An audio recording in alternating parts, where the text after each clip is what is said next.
All right, y'all. Yo, yo, yo. What's going on? We are.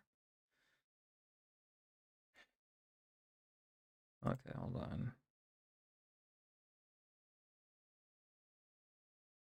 Okay. We are testing the sound first. If someone could confirm for me. I mean, I guess I don't need to because I just heard my own sound, but uh, we could just double check that I'm sounding good. Hi, Brendan. Thank you for being here. Um, Views Parallax says, I just discovered you through Flesh Wound Features. You reviewed a Bruce LaBruce movie, which makes you better than 99% of movie-related YouTube channels. Thank you. Well, thank you. I appreciate that. I liked that film quite a bit. I don't know what that is. They must have spotlighted my review of it. I'm looking it up right now. Mm.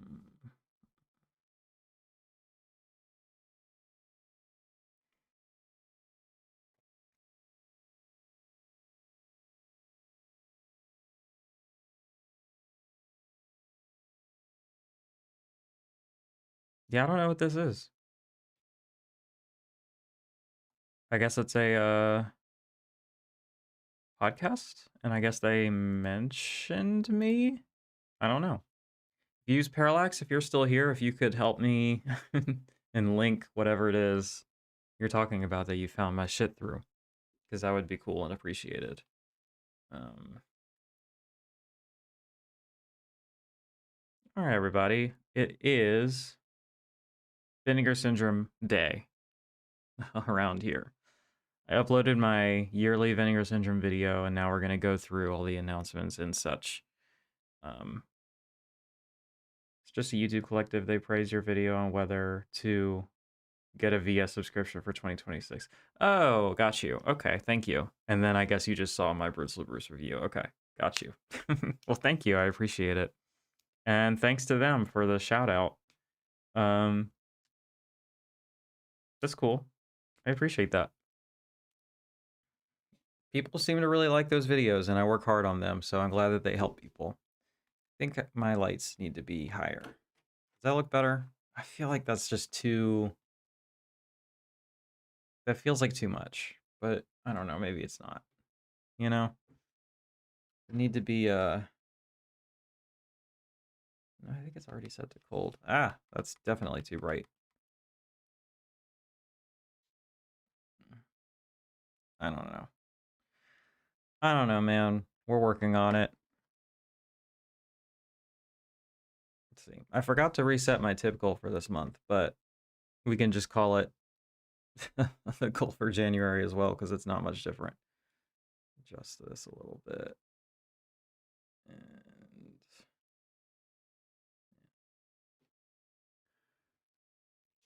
what's the thoughts on a kind of iconoscope? Iconoscope. I think that's how you say it. It's lit, looks good. Thank you. Good first title, but the prices are just killing me. It does seem expensive, and like, I don't think you need to be doing all that. Hold on, let me go check their... It's just... It doesn't even have a booklet. It's literally just like the slipcase that they're charging extra for. And like, maybe... No, I'm not going to say that, because I think I was going to say maybe the Warner Brothers deal has them like having to pay more to like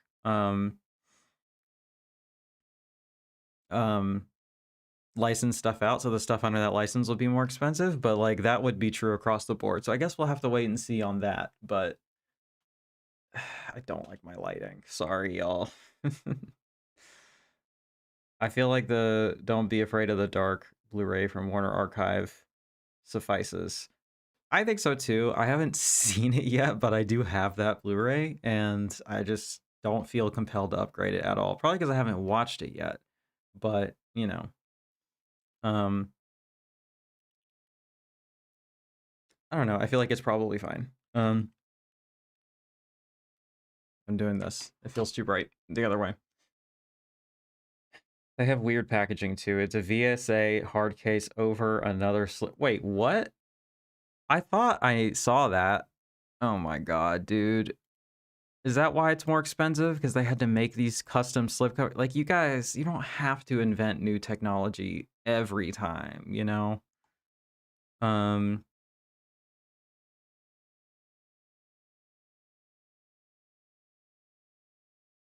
slipcase, slipcover combo. Yeah, I don't know.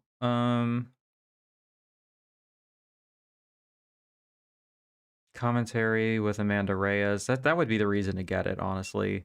Yeah, and the booklet with an essay from her. So that's why there's not a perfect bound book in there, because you can't fucking fit them.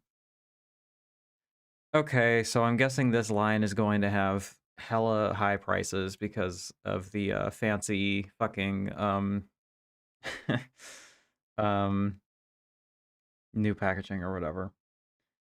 Any recommendation from today's deals? And Views Parallax says Ebola syndrome, and Team 3MF also says Ebola syndrome. I would agree with that for sure. Damn, y'all are really showing up for fucking VS today. We do not usually have this many people in the house this early, but I'm happy that y'all are here. Thank you for being here. Actually, let me move this guy. Kind of cool. And then, yeah, that's better. Okay.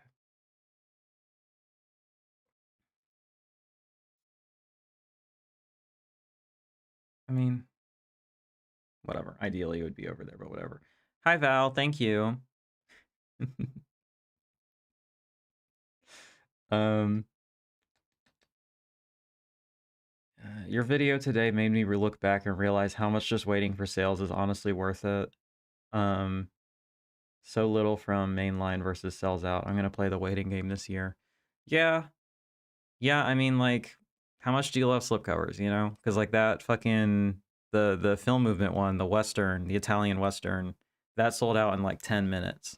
So like, if you really needed that slipcover, it would behoove you to have the subscription so you got the discount. But if that's the only thing you really want, okay, just eat the $10 plus the shipping or whatever, I guess. Um, are the daily deals usually only titles that they need to push sales for, or do most titles hit that page at some point? It's definitely, yeah, they're not putting their hot sellers on there. That wouldn't make any sense for them business wise, you know what I mean? And like, um, yeah, sometimes there's stuff in there that sells marginally well. Like sometimes they'll just put standard editions in there, mixed in with the limited stuff, because like presumably that already sold out of its limited run, so they're just moving some units of that. But typically, yeah, it's their slow sellers, you know, um, which is fine with me. Because like the number of units sold is not generally correlated with the quality of the film or the release, so it's fine. Um, oh, I meant to say earlier, I second the recommendation for Ebola Syndrome. The movie is nasty as fuck. Um, Can't wait to pick up the new Sato sets. Yeah, I'm excited for the new one. I haven't cracked into the second one yet, but that first one was a banger, so I'm personally not a fan of the elaborate packaging. Started just getting standard editions when available. Yeah, I only get the limited edition in two scenarios at this point. One, if there's a limited edition booklet, because I do actually read that shit, and I do really value it, and I think it's worth supporting the authors and this, that, and the other. And I just want to read it. That's the end. That's what it is at the end of the day, right? Or two, I genuinely like the slipcover artwork as opposed to the standard edition artwork enough that it's worth prioritizing or spending the extra money or whatever. That's way less of a thing than it used to be. Like there's plenty of stuff where like I don't even care about the slipcover and I have it because back in the day I just had to have it for everything. But these days, there's only a couple things here and there where I'm like, no, I love that artwork and I'm gonna seek it out, you know. And honestly, that's still kind of irrational. I should just be okay with the standard edition, you know. Like it's the same thing. I'll be okay.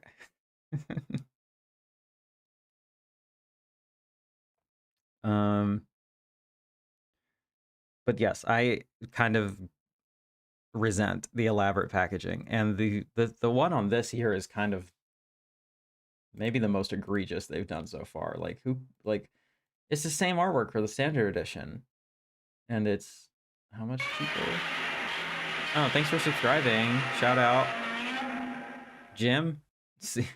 CYSYC Jim. Shout out you. I appreciate it. We'll run that shit back. If you subscribe or tip through the link in the description, Godzilla does a little dance. It's pretty fucking sick. So, you know, that's pretty good incentive for you to go ahead and do that, I would think. So 43 versus 30. It's almost an extra $10 to get that fucking slipcase and slipcover and all that. Like, it's too much. It's too much. Aren't we all out of space? Like, is this really where we're at? I don't know.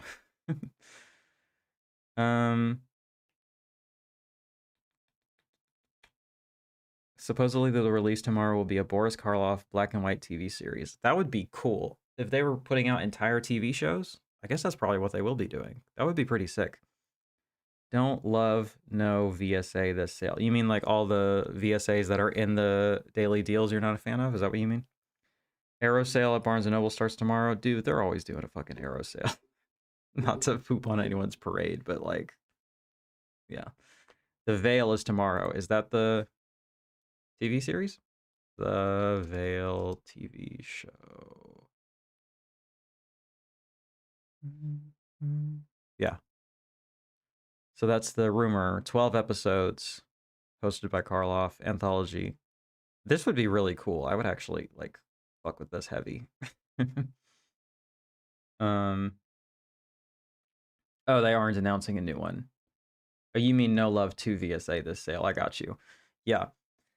Yeah, I mean, it is what it is. Just saw the trailer for Sato 3. Gotta add that to my unopened volumes 1 and 2 I just got. I mean, look. Oh, they leaked it? Sick. Okay, well, I'm excited about it. You know, I would say that Sato is pretty divisive, like thematically and structurally, so maybe watch one of them? I don't know, but whatever, fuck it, go hard. I think they're cool, and I think that, you know, apparently people are saying the third one's the best one so far, so, you know, that's cool.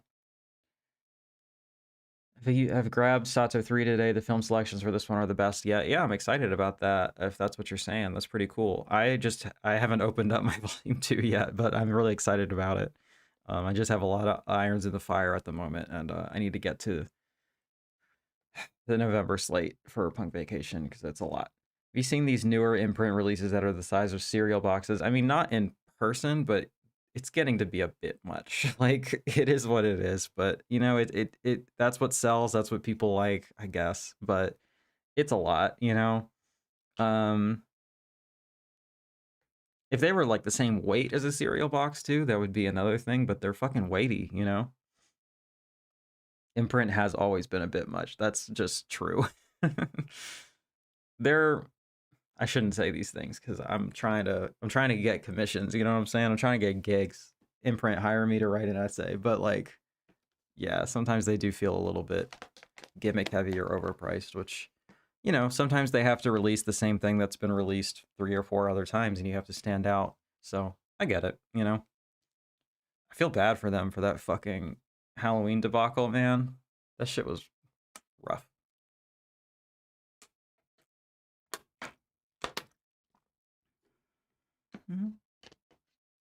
Thinking to either get the Untold Story 2 or Invasion USA. I actually did buy Untold Story 2 today. Friend of the show, Dustin Putman. I don't know if he'll be here tonight, but he sent me a gift card to VS for Christmas. So I was able to grab a couple things today, and I already went through most of it. So hopefully we'll see what, you know, the rest of the week has to offer. But yeah. Invasion USA, I thought was okay. Like, if you like dad action movies, this is a more exploitative version of that. Which means that I like it more because I hate dad movies. They're like my least favorite genre, I guess. If you could even call it that. But like, yeah.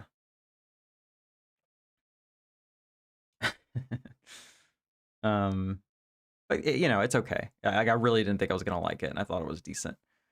Sato says they're coming out quick. I haven't even opened volume 2 yet. Yeah, same here. Same here. At least they're short. You know, you can get through them kind of fast, but they do a good job with the features too, so it takes a while.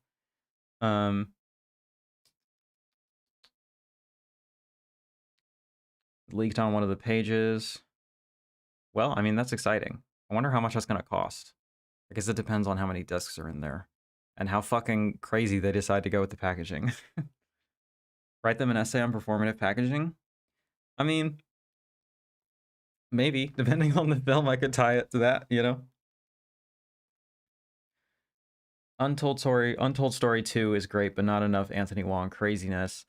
I mean, they already said kind of at the jump that like it is a it's a sequel in name only. So like I was expecting him to have more of a cameo than anything. Untold Story 2 isn't even a fifth as good as the first, but what film is? I mean, that's so fair, you know? Like my expectations aren't that high. Like as long as I get like a fucking nasty Hong Kong movie, I'll be happy, you know? I'll have got what I paid for, you know what I'm saying? But the first one is great. I believe Amazon has Don't Be Afraid of the Dark Blu-ray for $11.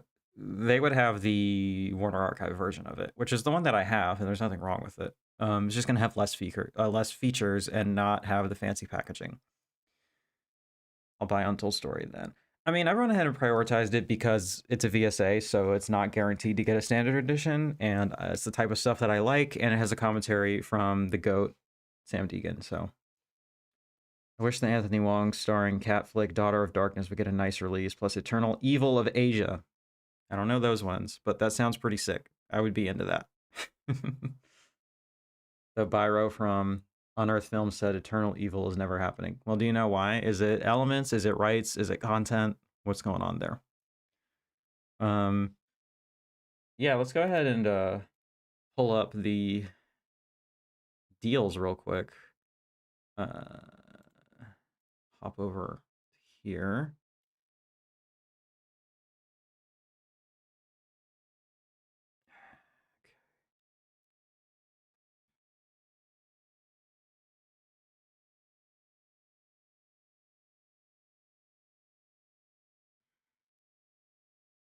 Oh.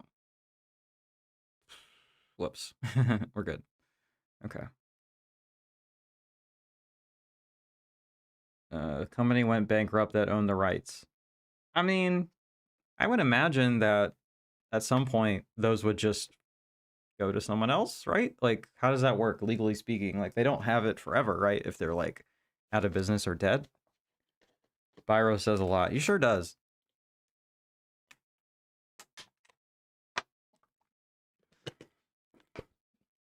I know something funny about Stephen Biro, but I don't know if I should say it.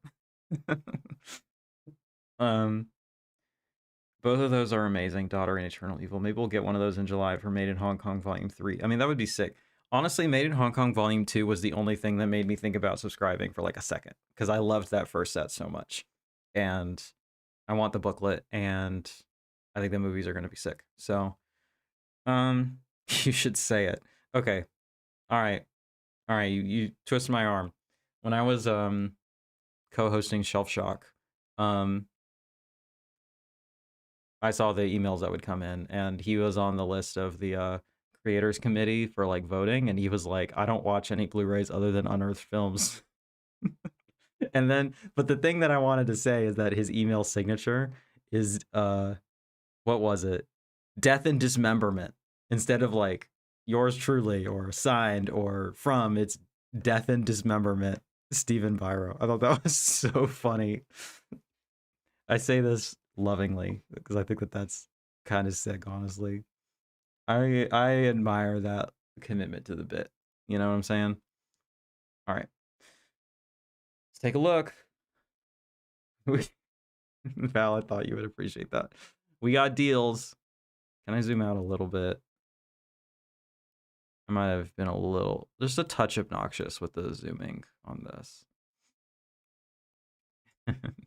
Okay. It's the most Biro thing imaginable. See, that's why I thought he wouldn't mind if I shared that, because it's on brand, you know? He keeps the brand going behind the scenes, you know what I'm saying? If anything, I sold him some movies, so, you know. Sold some movies for him, I should say. So you're welcome. So I guess for the question earlier, like, do they put like stuff they're getting rid of or like hot sellers on here. Red Rock West is a hot seller. Like it's sold out of the limited edition pretty fast, and they're moving units on the standards. So like this is, I feel like, throwing a bone to people because like the limited's gone, people want it. You know, we're being robbed of a Lady Terminator release. I don't know anything about that. No, Ninja Terminator is the one that did come out. What is Lady Terminator and why are we being robbed? Catch me up on that. Velvet Devices. I don't know what that's referencing, but I like that username. But this one, on the other hand, has been around forever and it's going out of print and they still have hella standards, so they're just getting rid of it. It shows up, I swear, like every year in this thing. Maybe not every single sale, but every year. Like last January, I ordered this. So.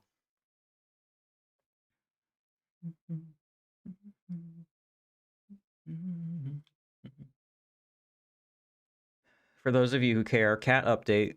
Pluto is doing well, pretty well. Her appetite is lower, but her appetite is lower, but she is eating, and her butt is healing finally. So she's not bleeding all over the place. Her constipation is getting better, and she's not putting herself in the hospital. She's gone weeks now without a vet visit, which is fucking crazy. So things are going better. Hopefully she's well enough to get her vaccines soon enough coming up. Yeah, that's the thing. That's the main thing left, is like making sure that her blood work is under control. Because if it's not, we could be looking at some serious stuff. But for right now, she's on the mend and getting better and being more herself. She's just kind of being particular about eating. So, yeah. Thank you, 9volt. I appreciate that. Catch up on chat. Lady Terminator elements are MIA. Oh, that's a bummer. Like all of them? Is there anything?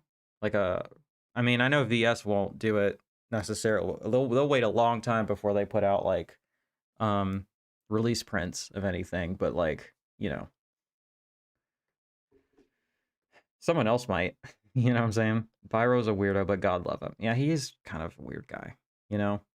Does anyone else ever get worried about VS Standard Editions disappearing before OOP because of the Existence debacle? They never did another run. Is that true?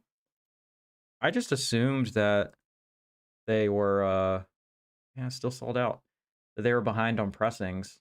Who licensed this? Let's see.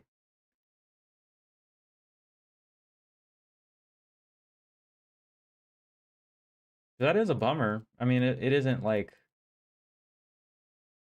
a super common thing, I don't think, but Paramount, maybe that's why. I know weird stuff is going on at Paramount. Yeah. So the elements are there. It's just AGFA has a 35mm print that they preserved and digitized, so the elements are there. It's just that the rights are impossible to get. Oh, got you. Indonesian action horror film that's fairly popular in the B-movie space. Pretty fun film. Okay. I mean, I'll have to look into that. That's a shame that the rights are like a whole fucking thing. Still kicking myself for not buying Existence. I mean, this is like a really like weird sort of anomaly. Like this doesn't really seem to happen often, even with their other Paramount titles. So I don't know. I don't know what the holdup is on that. But yeah, it's how long has it been sold out now? Like years? That's crazy. Anyway, Ebola Syndrome rips. You should get this. Do they still have? Oh, they finally sold out of the slipcovers on this. But you know, the standard plays just as good.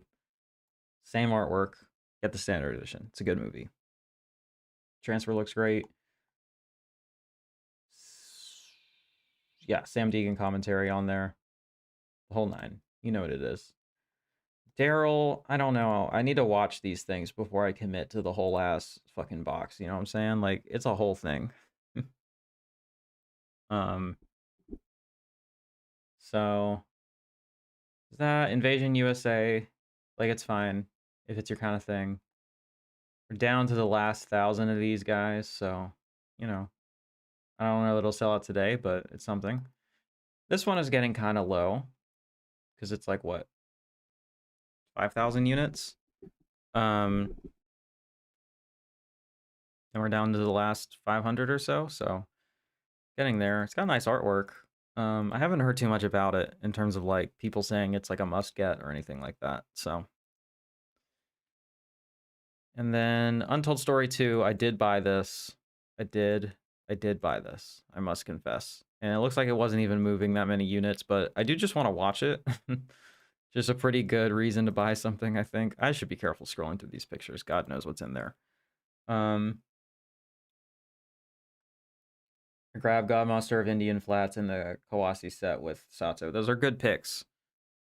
I considered getting those other two. I did get the Sato set for review, but you know. Redneck Zombies is fun. I recommend it if you're into this sort of thing. Down to the Wire on the slipcovers, but you know, it's the same artwork, you'll be fine. But it's a fun movie. I like it. Shout out Ragnar, Steven, friend of the show, who sent that to me. Hot Snake and Guns and Guts. I reviewed this back in the day, and I didn't love it, to be honest, but I wonder if I would like it more today, now that I'm more on the wavelength of this kind of stuff. I recommend God Monster of Indian Flats. It's a really weird Western creature feature. It's a bit slow, but it gets insane at the second half. Yeah, that feels like it might... That's the kind of thing that I would definitely have bought 2 years ago, and now it feels like the sort of thing that might be a try before you buy, but I'll take a look at the features, too. Eternal Combat is a really fun VSA. Well, that's good. There's one cosign. God, I hate their drop-down menus. They're the worst, and especially this one is so long that you can't see the whole goddamn screen. Oh, I guess I should just say this. I think I'm gonna start reacting to these announcements live because I used to do it. I used to do it exclusively for patrons, but I'm gonna be honest, like it's not as much fun without a community to like bounce off of and help me react to this stuff. Like if I'm just literally reading off the copy of literally 40 releases, like my voice hurts and I'm tired and it's not fun for me. So, like, I'm gonna figure out something else for the patrons, but for now we're migrating this segment for everybody. So, but there is a backlog of like years worth of me reacting to these if you want to sign up for the Patreon.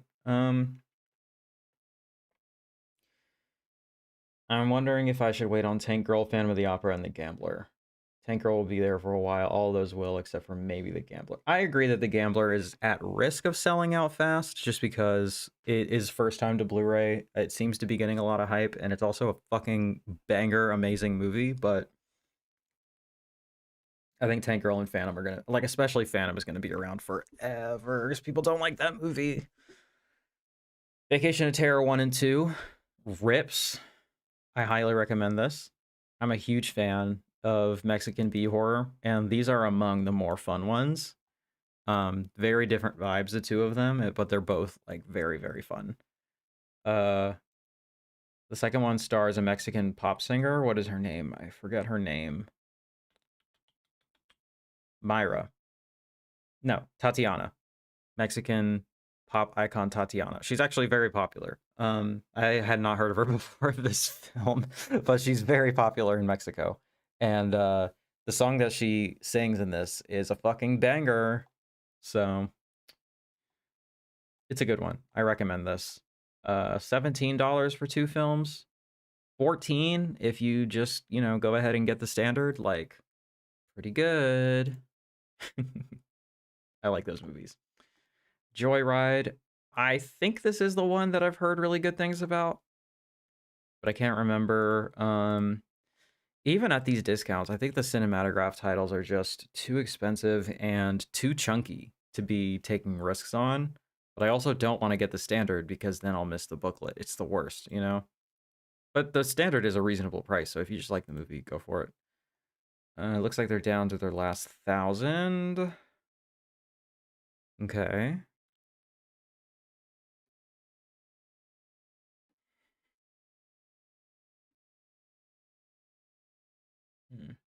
Let me switch my thing. Have I seen the doll that Club Super 8 put out? That one is super up your alley. 60s psychotic sexual thriller with surrealist touches. One of my favorite watches of last year.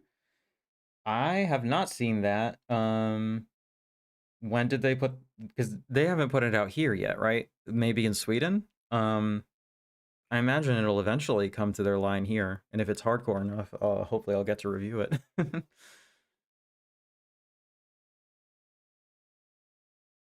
Some weird noises going on. I might order Behind the Green Door soon. I've heard mixed things about it. I haven't watched it yet, so I don't know how well it's selling. That if anything is gonna sell out on the Melusine site, it's gonna be that. But you know, standard edition plays just as good.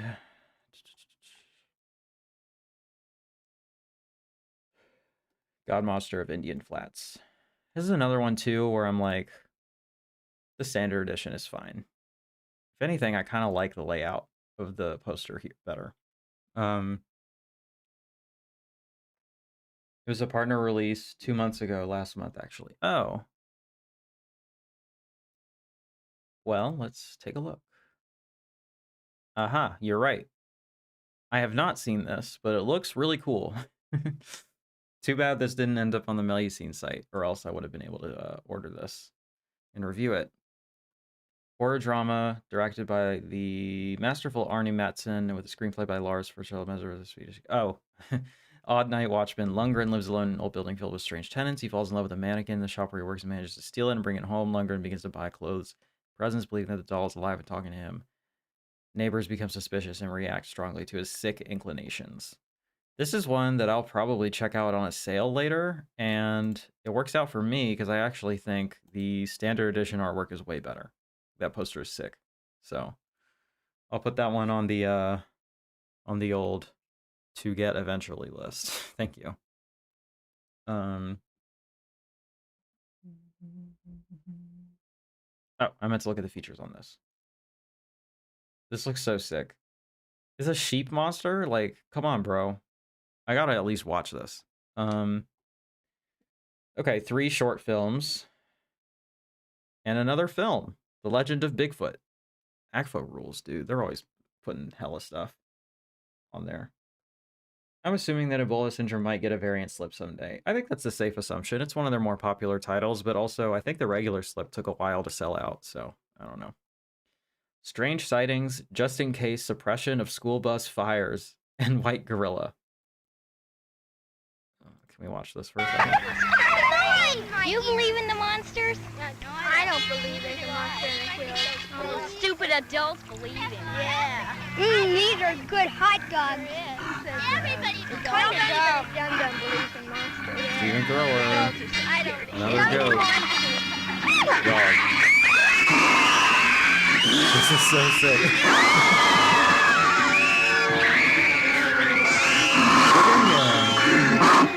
I would like a God Monster plush,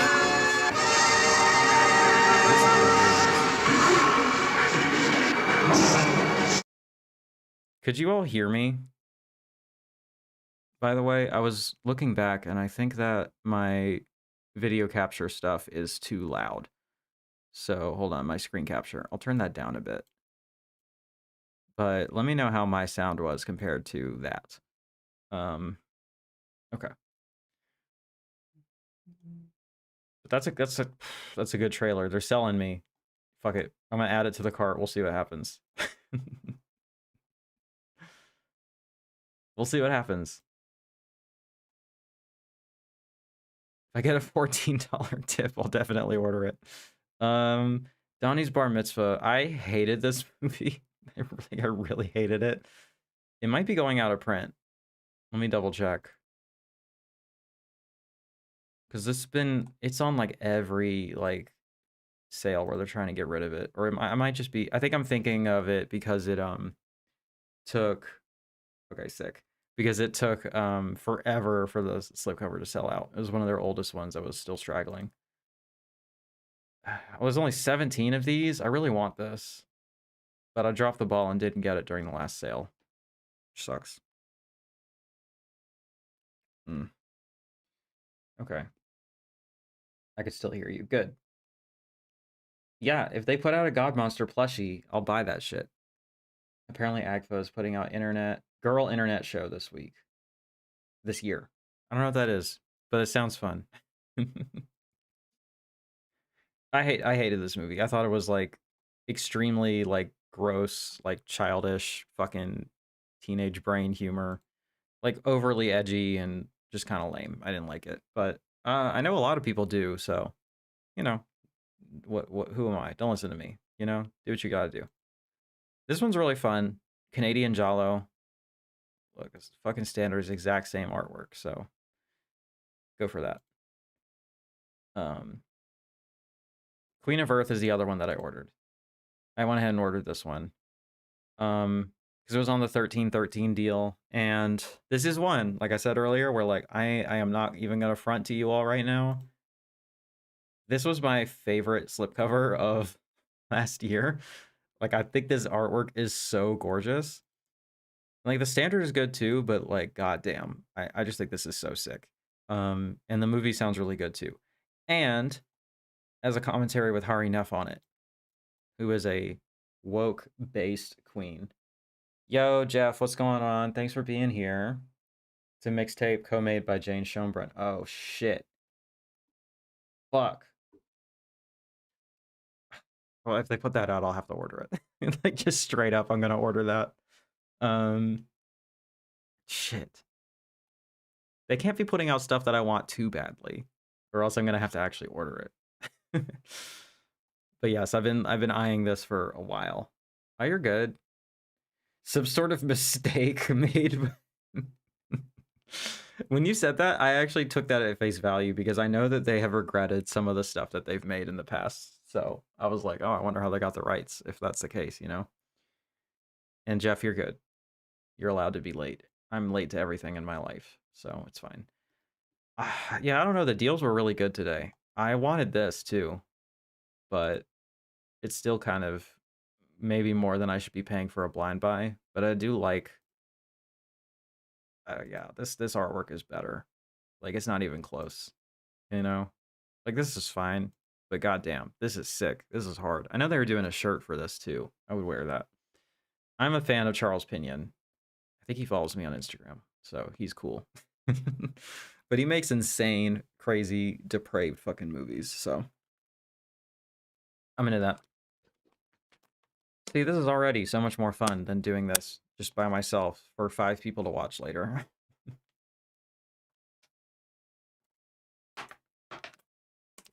I love my patrons. They're the best.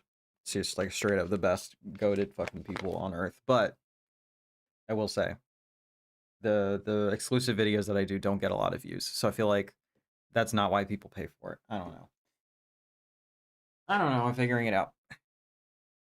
10 room Bizarro 55. Hi. Thank you for being here. Should I get Twisted Issues? I can't afford it. Don't talk me into this. Final Cut. I don't know what this is. But they got hella slips left on this. Is this some kind of body horror? Ooh, I gotta be careful with that. Nipples on the goddamn screen. Okay, you grab this. God Monster of Indian Flats. And Untold Story 2. Well, I also got Untold Story 2, and you're in good company in the chat. I think a couple other people got God Monster. But you arrived just in time for this. I don't know what this is. Let's see. Oh, 1980. That's cool.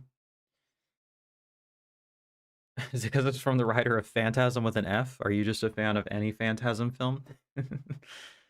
Fast lane world of sex, drugs, and rock and roll. Dominic Black, millionaire entrepreneur, reigns supreme. Bored with the usual showbiz diversions, he prefers to indulge in playing elaborate mind games and making movies where the performers end up dead. Oh, okay.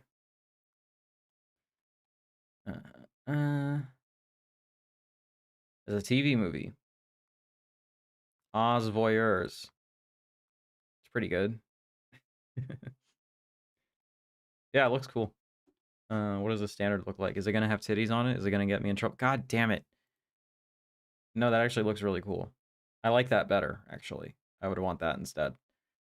I'm a fan of TASM. True. ACFA is always fun for me. Yeah, ACFA rules. I think, was it Brendan in the chat said he got this one? I was thinking about it because that's a pretty good deal for 3 movies, and the slipcover is gorgeous. Like, it is just objectively way better than this, you know?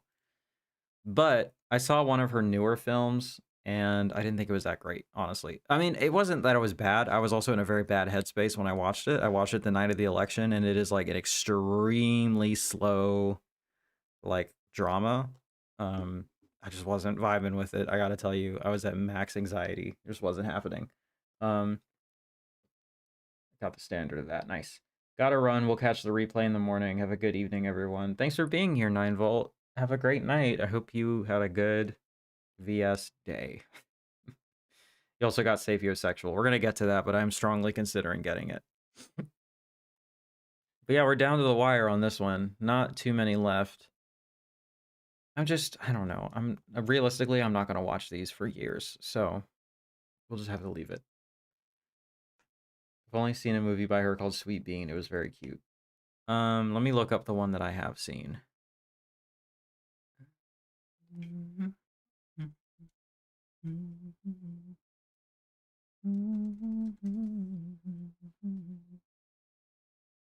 Director of 56 films. Damn. Okay, yeah. Sweet Bean. The Morning Forest is the one that I saw. 2007. I guess it's not that new.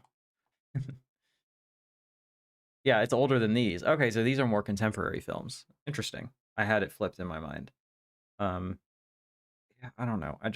It was very slow. I think it was probably more on me that I wasn't into this.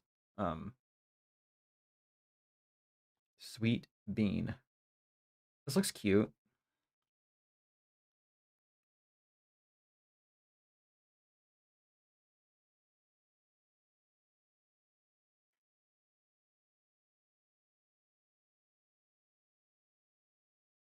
Cult of Agro trailer show might be my favorite slipcover ever. Oh, let me look it up.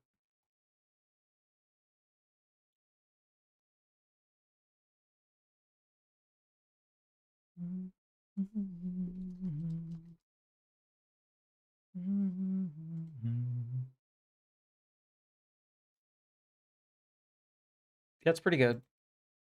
I like the back. The back is fun.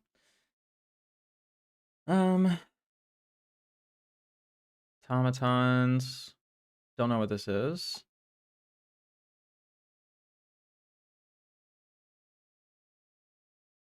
I don't know. Looks like it has quite a few features on it. Some black and white artsy shit. I guess, yeah, let me know if you're into this or you know too much about it.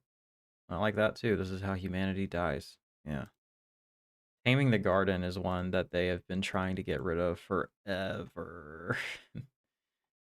Yeah, it's moving pretty slow, but unfortunately Big World Pictures just doesn't seem to move a ton of like units. But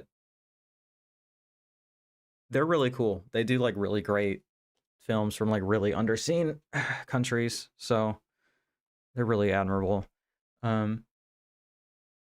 Did not buy the Iconoclast release because fuck you for being $30 subscriber price. It is pretty outrageous. It's $30, yeah. Let me see, because we were talking about this earlier.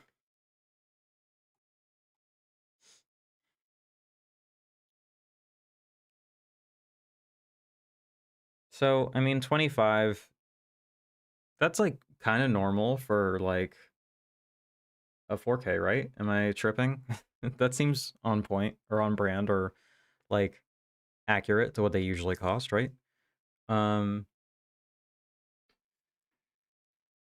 um, and like it doesn't have a booklet or it doesn't have like a perfect bound book or whatever. So like you can just do without the fucking insane top loading slipcover over the slipcover.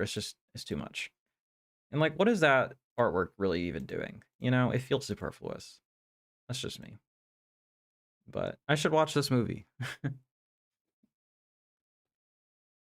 I wish I could afford a subscription. Yeah.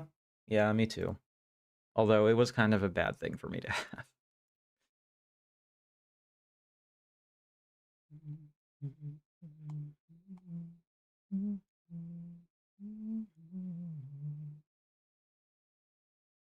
Oh yeah, this looks really interesting. Okay, it is a documentary. Okay, cool. And there's another one on here. Yeah, this one looks really great.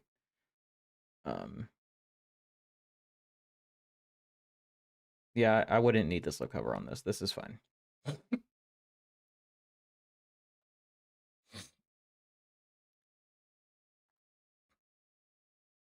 Don't Be Afraid of the Dark is great, but it's a made-for-TV. It's still a made-for-TV that I'm not paying that price for. I mean, does it like not look as nice? I mean, if it's shot on 35, presumably they can make a really nice 4K out of it. Big World has some good releases, but not as strong enough. I know it's a label. I think that's what drives people to buy releases sometimes. Like, I know what my Saturn's Core or CIP title will be like. Yeah, that's fair. I feel like they have a pretty identifiable brand to me, like more artsy, like underseen world cinema. But yeah, my 5th year subscriber, and I'm crazy. Well, I mean, if it's, I mean, people are allowed to have hobbies as a treat. You know what I'm saying? I need the instructor to go on sale. I don't know what that is. I'll look that up.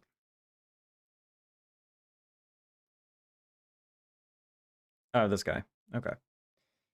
One of the goofiest covers out there, I think.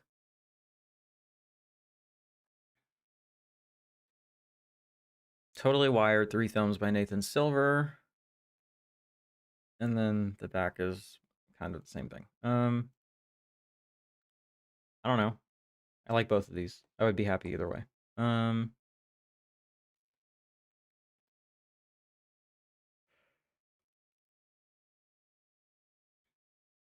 They were all released in 2013, bro. Soft in the head. Oof. Yeah, mumblecore shit. If you're into it.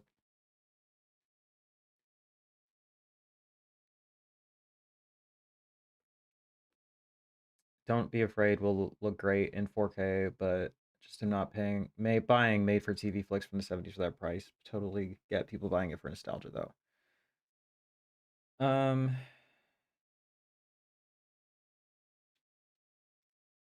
Yeah. Good discourse happening in the chat. What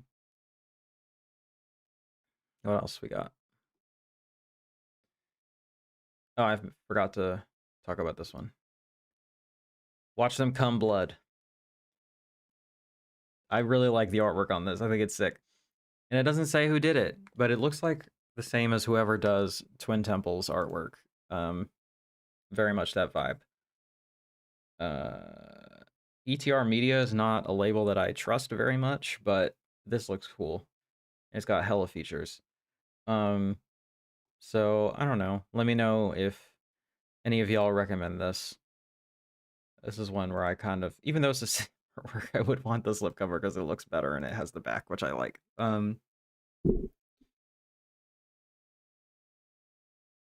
So subscribing makes it so I get rid of it. Yeah, Jeff, I think that's a good idea. Or I think that's a good strategy.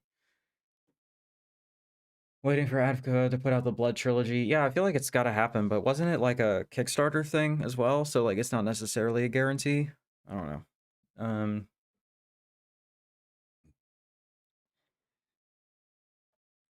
People are rumoring Gargoyles as an Iconoscope release. I watched it a few nights ago. It's pretty bizarre. Like the cartoon? Oh, it reached its goal? Sick. Nice. Then yeah, that'll be exciting. This one I was also pretty tempted to get. Apparently these movies are really, really bad, but like erotic thriller vanity projects are like sounds exactly like my kind of thing. Like that sounds pretty sick. And one of them's incest themed. Like, come on. This should be fun. October would make sense as a time to release that.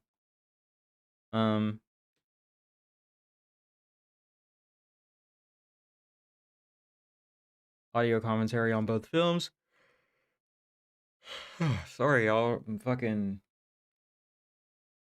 yawning as shit. I was gonna say I don't know why, but it's because I was like falling asleep before I decided to actually get up and do this. That's why. $12 for the slip. Yeah, it's not bad, honestly. And like 2 movies. I'm just like, when am I gonna watch these?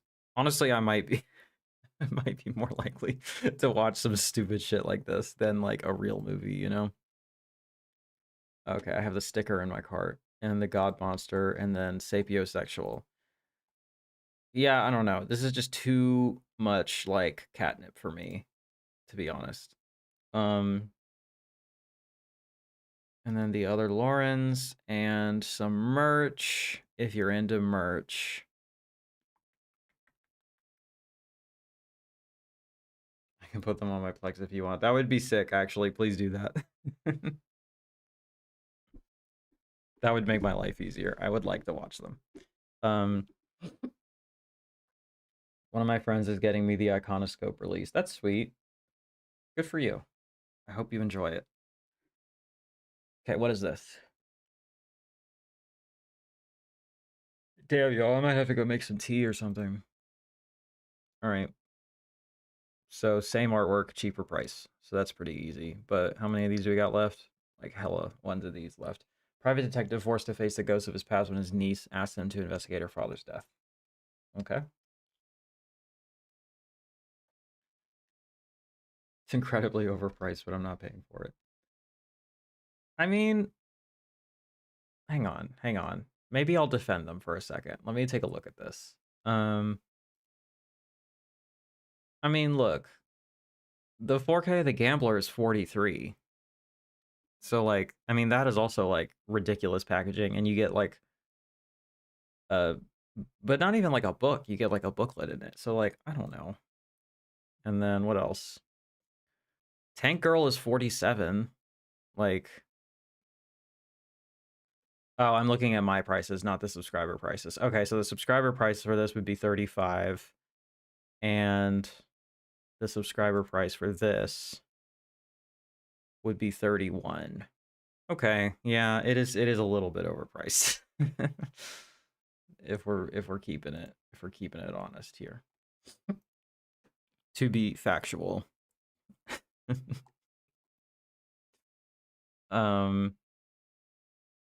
What about like something like this? I mean, yeah, even that's priced at. No, it's still 30. So, I mean, I think that that's pretty standard for their 4Ks, right? Because that's the MSRP for it. I don't know. Other stuff I grabbed: Ghost Keeper, The Great Silence, and Pledge Night. I grabbed The Great Silence immediately. I'll grab. Oh shit! Thank you. Tipped $5. You should get God Monster. Well, we need another 10 to make it happen, but we can make it happen. Thank you. I appreciate you. Let's run that shit back. Godzilla popping off. Hell yeah. Let's go.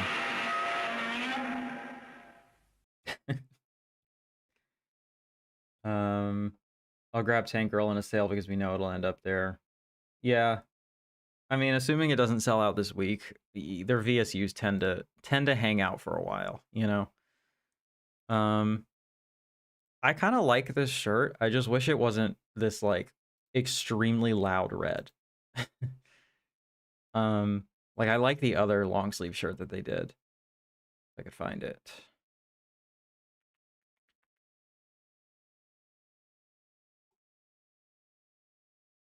Well, I can't find it. Where is it?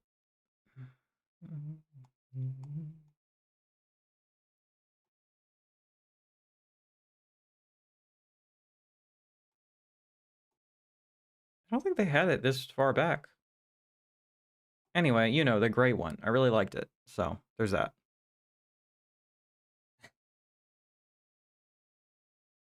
I feel like Troy Howarth and I are the only defenders of Phantom of the Opera. Well, I'm like the only defender of the Universal one from the 40s or maybe the 50s. I like that one a lot, and people don't fuck with it. So I'm definitely intrigued in at least watching it. I want to see the Dario Argento Phantom of the Opera so bad. We should watch it together, Aaliyah. We should check that out. Phantom of the Opera is trash. I did get Reviver. Lucky enough to get the foil cover art. Was that not... Because that was in mine too. Is that like a limited thing? Or is that like a... Because I thought it was like what the standard edition would look like. Because it's like on top... It's not the slipcover, you know what I'm saying? So like... Yeah, what was going on with that? 1 every 10 copies? Oh, that's really cool. I didn't know that. Aw, Oscar is so nice to me. Shout out Oscar, he's a real one. Um,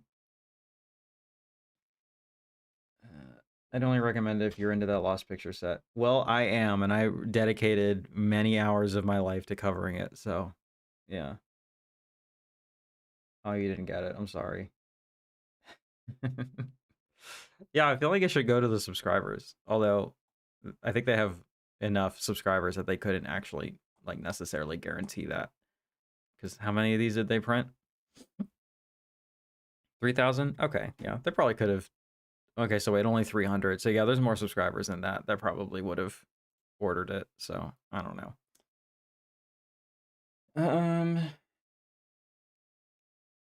I sincerely hope this is the end of their Argento upgrades. I also doubt that. I mean, how many are left? Because he didn't make a million movies. I mean, Dracula, whatever, that could come out, you know? I want to find that Vinegar Syndrome shirt, though. I'm, like, not past that. So let me, hold on. That's under shop.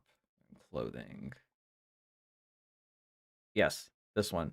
I actually really like this. I would probably buy it if they went ahead and put it back in stock. Because I am in need of warmer, long-sleeved clothing.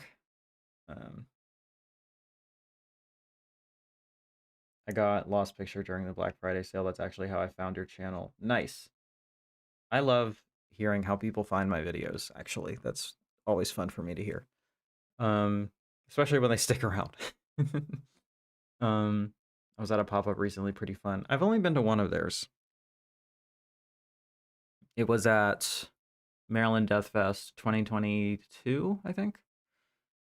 And I was not expecting them to be there, and alas, there they were, and I spent way too much money. I have not seen Joyride. We talked about it earlier and nobody said anything, but maybe somebody has seen it. Only way I could have gotten New Rose Hotel. Oh yeah, they do usually stash some out of stock stuff for the folks in person. I also like these socks. I do kind of fuck with these socks. Not as much as these socks though. I'd probably get, oh, there's only 7 left. Shit, maybe I should go ahead and get this. You know what I'm saying? I'm into socks. I don't know if you know this about me, but I'm into socks. Okay, well, that's as good a time as any. Let's start going over the actual announcements. We got a beanie, so that's cool. We got the Loud shirt, a zine, Made in Hong Kong Volume 2. Let's check that out.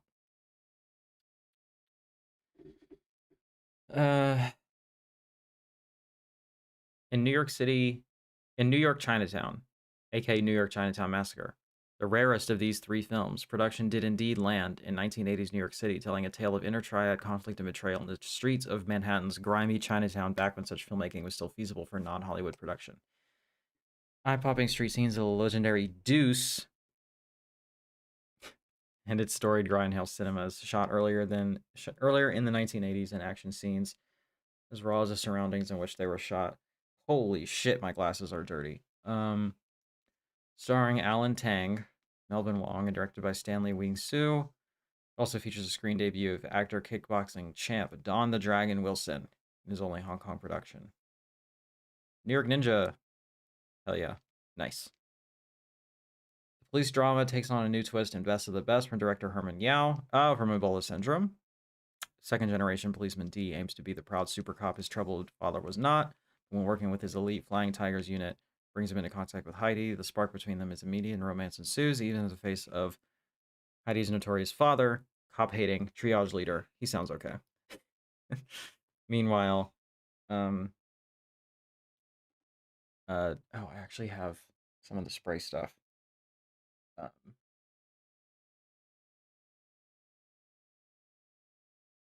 Oh, I got hella chats I need to catch up on. Hold on. Let me finish reading this and then I'll catch up. I appreciate the enthusiasm tonight. Chat is fucking popping off. I guess that's to be expected. Wild and highly stylized mix of action, suspense, and drama, starring Jackie Chung, Sammy Chung, and featuring an Exceptional performance by Montat. I don't know how to pronounce that. I'm so sorry. Final Justice explores faith, justice, and loyalty as Catholic priest Father Lee regularly endures giving forgiveness to Kim, a depraved gangster who routinely demands absolution after his crimes. When Lee crosses paths with Donna, a woman attracted to the worst kind of men, many such cases, he betrays his orders for a night of sexual abandon with her. Classic. Yeah, I'm gonna have to just clean these properly later. After Donna accuses Lee of rape, Kim defends the priest and pays for his legal defense. These are definitely a different vibe than Volume 1, because Volume 1 was all horror shit, and I know that they advertised the third one as also being, like, horror-focused, so I guess this is just a diversion from that sort of stuff.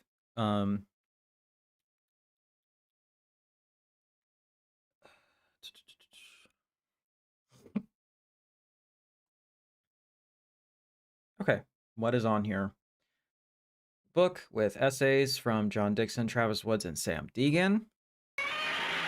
James Snell, thank you for subscribing. Shout out, popping off.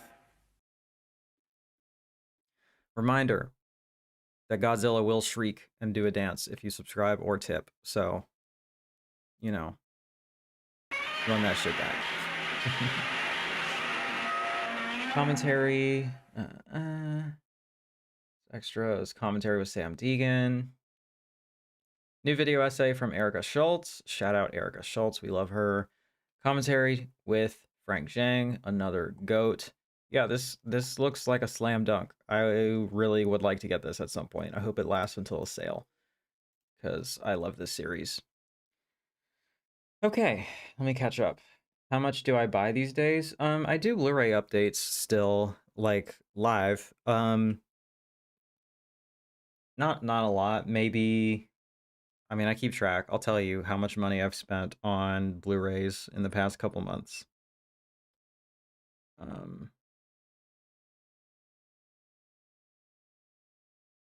So far this month, it's been $0. December, $42. November, $48. October, 116. Yeah, I was gonna guess 100, but like per month, but it's even less than that. I really don't buy a lot these days. I get a lot sent to me for review purposes and just, you know, gifts and stuff. But I've really gotten better at not like spending money, so not a ton. Trying my best to like go out to the theaters and like watch stuff, you know, that I actually already have. Oh, Erica, thank you for being here. You were just in time for your shout out, I think. So hyped for Terra Firmer. Looking forward to Demon Warp. I have also not seen Demon Warp. It is a Bigfoot movie. Jeff, pay attention. It's kind of disappointed with Made in Hong Kong Volume 2, but only because I want more Cat 3 Horror Insanity. Well, that's coming later this year, so you will be able to have your cake and eat it too. Oh, you've seen it already. Nice. I got China O'Brien 1 and 2 yesterday. Yeah, that one sold out. Those movies are pretty decent. They're fun. Like, if you're into that sort of thing. Yeah, they're pretty fun. Checking my messages really quick. Nice. Okay. What else? Moving along. Phantom of the Opera. The much maligned Phantom of the Opera. I don't know, man. I feel like I'm gonna like this. I just do. It looks like the kind of thing I would like. If it's like really like goopy and trashy and like taking like classy source material, like I'm into that. Oh, let me move this up some. There. That's better. And then let me lock this. So stop moving. Okay, we're good. Based on the novel, turn his masterful directorial hand to a period piece while still injecting proceedings with all the expected visual flair and gruesome gore. So I mean, that sounds good to me. featuring lead performances from Asia Argento and Julian Sands as the titular villain, alongside expert cinematography and a lush score from Ennio Morricone. Bewitching array of new and archival bonus features, and we got hella features.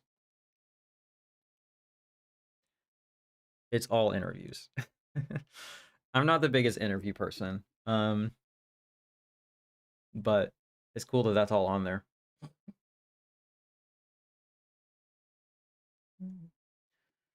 Okay, let's look at Terra Firmer.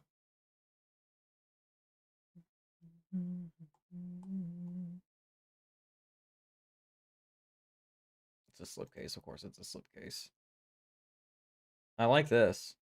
I like the girl with the giant honking titties laughing at this dude, or horrified at this man's legs getting chopped off. That's fun for me. I only got the Great Silence. Was going to wait for another sale, but once I saw the numbers dwindling, I grabbed it. Yeah, that didn't even make it an hour. Like, that fucking popped off. Although, you know what? I like this really fucking nasty. Is this a... Don't tell me. Don't tell me who this artist is. I feel like I know who it is. It's, what's his name? Combat Wounded Veteran. Fuck. Let's see. Yep, Stake Mountain. I was right. I just couldn't remember his name. 8,000 units.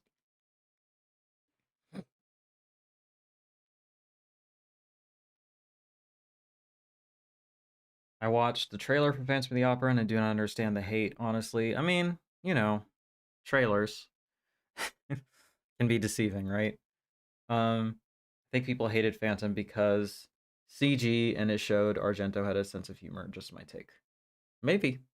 If it has bad CG, that will go a long way in making cult horror fans angry, so that makes sense. Best thing about Terror Firmer is the making of. Just watching Lloyd scream at people for 2 hours is better than the movie. Nice.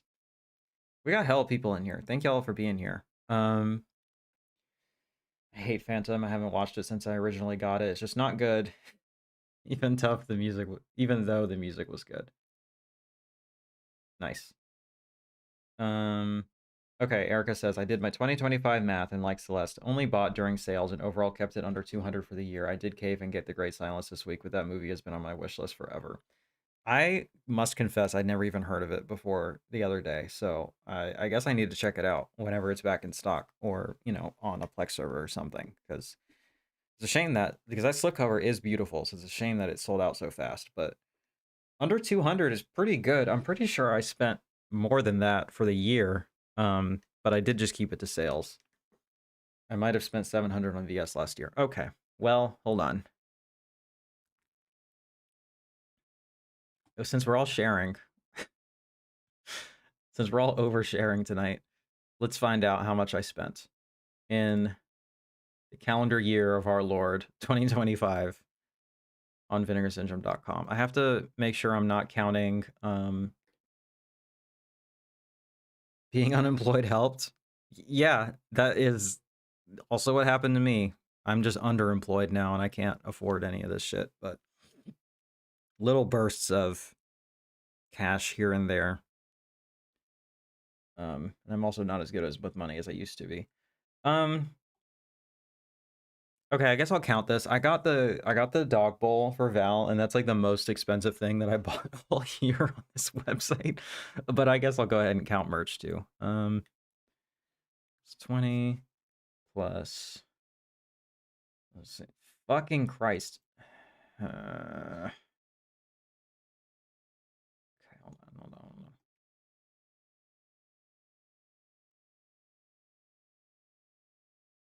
Yeah, I bought a fair amount of merch. Plus 850 plus. I also utilized points and stuff. I did kind of pop off on the last subscriber week. I got a decent amount of stuff.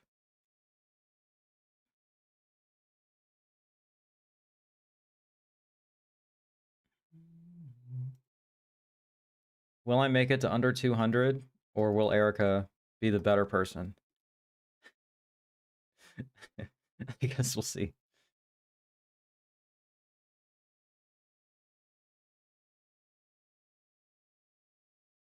I did spend a lot on this sale. Shit.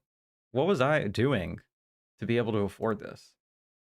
Who knows? This was before my cat got sick. That's why. This is where all my money has gone for the past 3 or 4 months.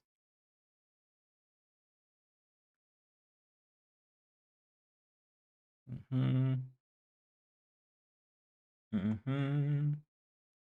not looking good, y'all. It is not looking good.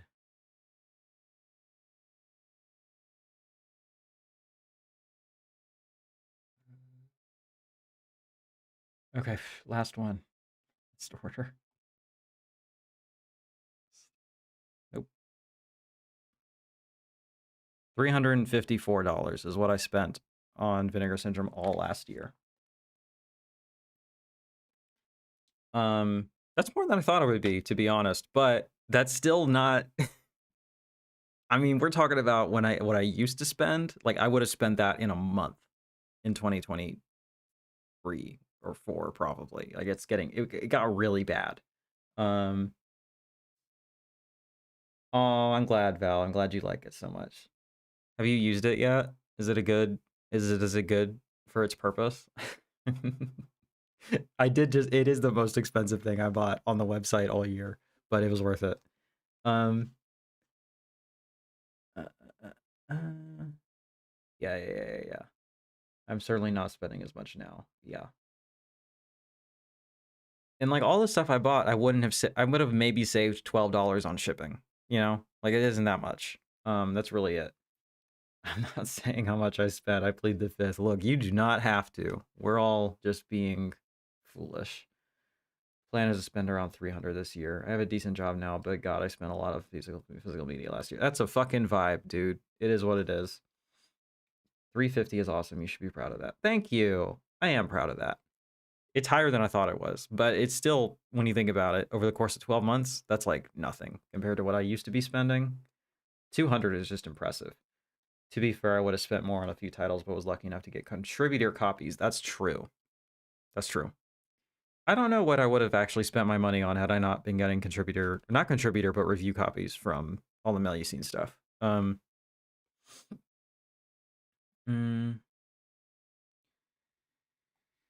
Yeah.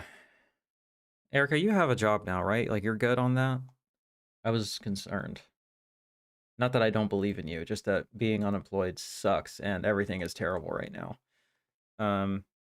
Okay. Let's pop back over here. I'm out of water. I might have to make a quick trip to get some water and use the bathroom in a second. Just got hella momentum. There's fucking so many people here. Lloyd Kaufman's twisted take on a meta movie, Terra Firma, is a splatter-fueled shock fest come murder mystery, which pushes the concept of bad taste to its wildest and most creative extremes, as only Troma can do, featuring an ensemble cast of Troma alums. Along with oh, as a guest appearance from Eli Roth. There you go, Erica, your favorite, back in business. Yes, I'm a cog in the capitalist machine once again. We all are. It's unfortunate. I'm trying to think of what I want to do for work. I don't know. It's tough. Spent 90 today alone. I mean, to be fair, this is where I spend almost all the money through the year is during subscriber week, because this is when the prices are really good.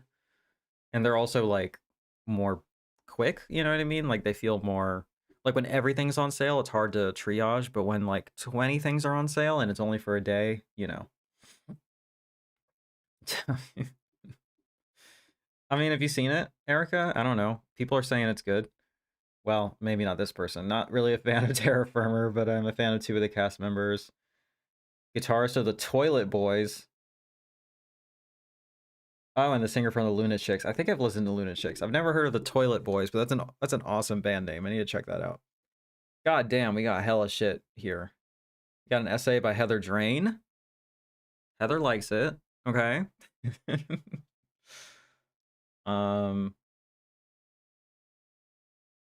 Does it have that documentary? It does. It does. Where apparently Lloyd Kaufman just yells at people, which is fun. I've seen it, don't need to own it, and that's the rule for buying. Oh, okay. You have seen it. Well, do you like it? I mean, if you don't need to own it, which is totally fair. But like, Yo, this is not me being judgmental. This is just me being broke. But like, are people really dropping $47 plus shipping on these things? Like, goddamn, I've never spent that much because I've just either been a subscriber or a sale vulture. um, but that's a lot.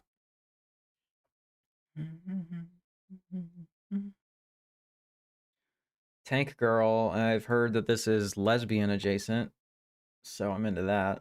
A friend of mine did a screening of this last year and I missed it. I appreciate that it exists. That's good. That's a nice way of saying it. Rebecca simply not having an easy time of things. It's not merely that her life is difficult in 2033, scavenging the drought-ridden post-comet ravaged Earth, but her crew of fellow renegades has just been raided by the brutal troops of water and power, killing her boyfriend and imprisoning her and her friend Sam. Only the Rippers, a lethal band of engineers, half kangaroo, half man super soldiers, are left to challenge Kesley, the cruel, power-mad leader of W&P bent on crushing the underground and controlling all the remaining water in the world. Wait, this is just Fury Road, right? like Fury Road just ripped this off? Am I understanding that correctly? But now that Rebecca's got designs on stealing a tank and convincing her new pal Jet Girl to break out of confinement with her, things might be looking up. I mean, this sounds sick. I'm into this. Lots of women. Oh, the director of Freddy's Dead, The Final Nightmare. With designs by Stan Winston, the GOAT. Courtney Love soundtrack. Yo, we got girls right now, for real. Well, Ice-T's here too. Naomi Watts, shout out. I love Naomi Watts. Malcolm McDowell, shout out. I mean, it looks cool to me. We got hella features on this too. Damn. Elizabeth Purcell and Heather Drain on the book. Shit. I need to check this out. I think the artwork is just kind of fine, to be honest. I like this one better. I do. I think that's fun. Val says Tank Girl is camp. I mean, that's a endorsement if I've ever heard it. My mind can't wrap itself around watching a trauma movie in 4K. It just seems wrong. I mean, I don't know. I think I understand it when people say that, but I think that I don't know, 4K doesn't necessarily mean like pristine and like beautiful looking. It just means like I feel like it just means like the it looks like it did like on its first run in the theater or something like that. Like it looks as good as it can possibly look like for the source material, you know. But I also get that you want it on the other extreme too, where you want it to look grimy as fuck. But I think when we get to HD level, like it might as well be all the way HD, you know? Like some of these Blu-rays look kind of crusty, you know? They don't look that great. So I'm for it. I'm like either I want to watch it on 4K or I want to watch it on VHS, you know what I'm saying? Or like a grindhouse print or something like that.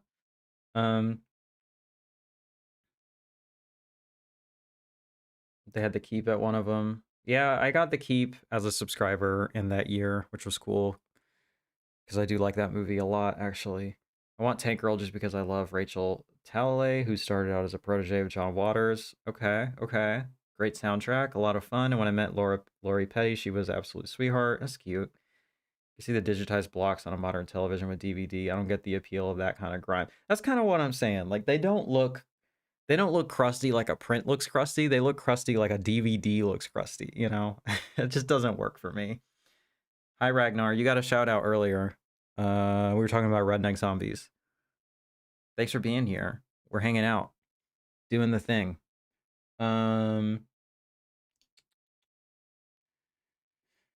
Okay. We have this iconoscope shirt, which I think is kind of not that good to be honest, but you know, there it is.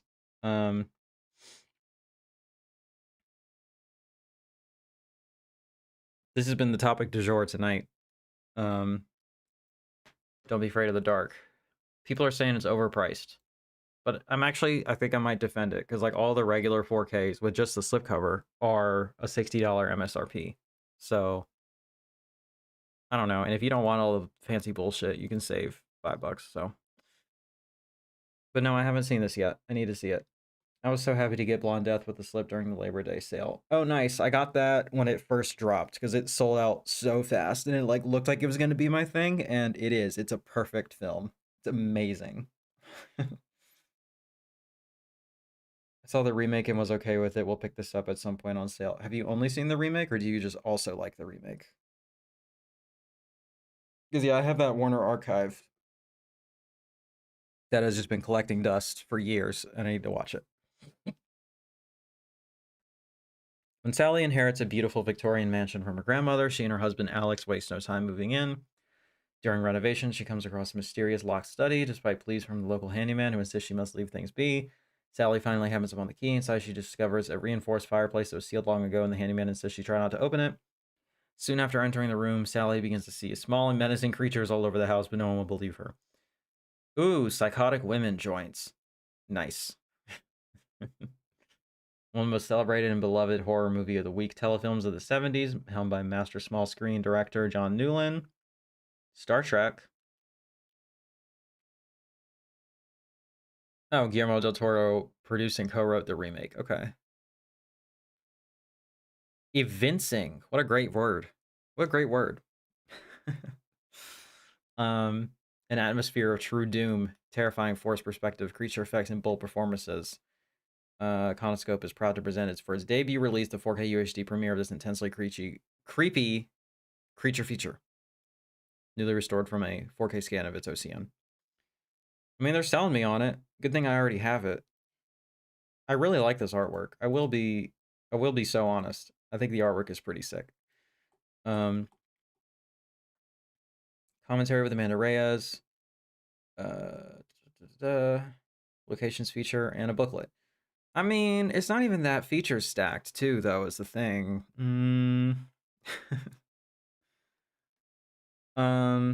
But what was I gonna say? Oh, it's really cool that they have this Warner Brothers deal. I'm really excited to see what comes out of that. Hopefully some bangers, you know? And then we got a notebook. I don't know, cinematograph be slapping that eye on the most random shit.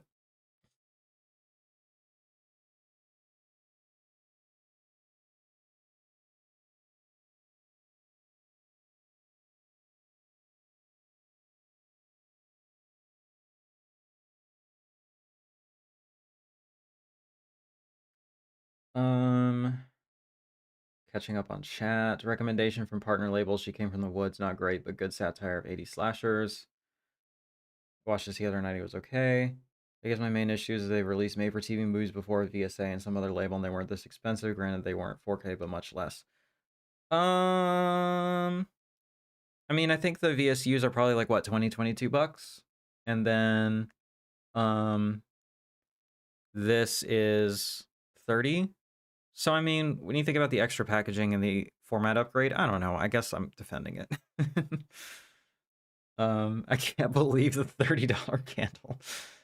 It's like, I'm sorry, like the design, it's not even like a pretty looking candle. You know what I mean? Like it has a good pun. That's kind of it. I don't know. Whatever. I mean, if that's your thing, go hard. The From Beyond variant slip is so much better than the original. It really is. It really is. The VS release only adds one feature that wasn't on the Warner Blue. Okay. Probably the Amanda Reyes commentary and then the booklet. Maybe Warner Brothers is just really strict with what they'll let on their releases, you know? I love Don't Be Afraid of the Dark. And don't want it, but we'll wait for a sale. That's smart. $30 for a popcorn candle in this economy. Get the fuck out of here. Honestly, yeah. Like, damn. I'm not a candle person. I don't have a sense of smell, so like they're less than useless for me. Well, that's not true.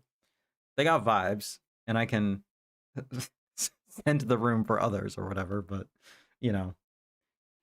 I'm not sure that I'm gonna be lighting popcorn around the house, you know what I'm saying? Matagraph, they're always just popping off with so much fucking merch, dude. Faceless, Lumiere Brothers. I mean, that's on brand at least. It's cool looking. I'm into this. I'm not a big fan of the green, but I'm into it. Who did the art on this? Haunt Love? Okay, yeah. Haunt Love is kind of goated, so, you know. Good night, all. Later. Thank you for being here, and thank you for subscribing. Are there any up-and-coming 2026 horror releases I'm excited for? I'd have to look at a list. I haven't really been keeping up with what's, like, confirmed coming out. Does the new Jane Schoenbrunn movie come out this year? Because that would be it for sure, but I don't know. Candle should be seen and not smelled, in my honest opinion. Okay. Okay. Well, there you go. So, like, it needs to look pretty. Yeah, it looks like The Veil is going to be tomorrow. Yeah, like new films. I don't know. Are there any you're excited about? Because I'm not thinking of any off the top of my head that are coming out soon. And this is kind of, I don't know. It's whatever to me. If you like it, good for you. I'm just kind of a black shirt person, you know, kind of exclusively. The Gambler. We're getting there, y'all. We're getting there. The subscriber count really died down. It really did. I thought that we were like, that it was almost going to be pointless for me to make my video because like it was going to be fucking sold out in like a second. But, you know, it looks like we are kind of at the end there. Jesus, we're at an hour and a half and I still have all the partner labels to go. I got to pick up the pace. Whoa, we're getting hell subscribers today. Thanks, y'all. Yeah, the video's popping off, streams popping off. So what happens when you try to escape your brand for a little bit and then you crawling back, you know? I'm excited for exactly 2026 horror releases. Erica, you had a lot of you had a lot of movie resolutions. I think one of them should be to be less grouchy about new movies. You know I love you and you're goated, but I think there's a lot of good stuff coming out. I think you got to keep an open mind and like see some cool stuff. I mean, I know that you know that. I know that you know that there's good stuff, but you know. All right, no, that's fair enough. Anyone pick up Jimmy and Stiggs?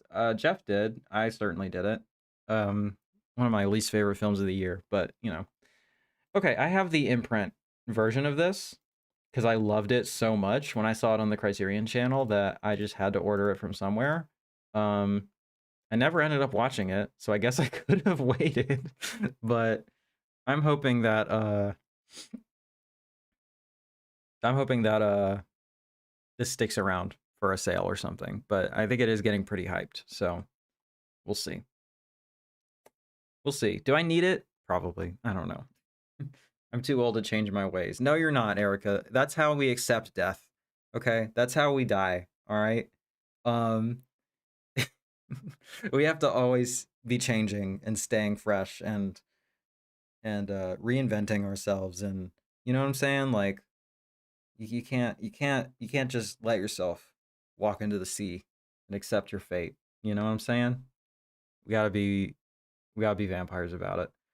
There will be a standard of the Gambler though, right? Probably. I may wait on that. I like being grumpy though. Yeah, I mean, you're good to wait on it if you don't care about the essays. The only thing is I do care about the essays, as unfortunately I'm a fucking writer bitch and I like care about the written word and stupid gay shit like that, so I like want to read it. You know, that's the thing though with Erica is like I can tell that like being grumpy gives you joy, okay? And I don't want to take that from you, you know? You thrive on being a little bit of a hater or a lot of bit of a hater, you know? And like who am I to take that from you, you know? So we're all on our own path. You're welcome. You're welcome. Your journey is valid. Don't listen to Celeste. That movie was fun. I mean, you know, that's fair. Honestly, that's fair.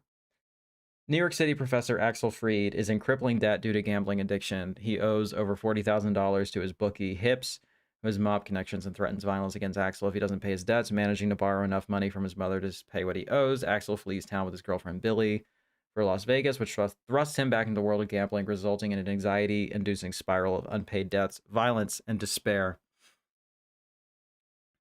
I like being an elitist with only with music.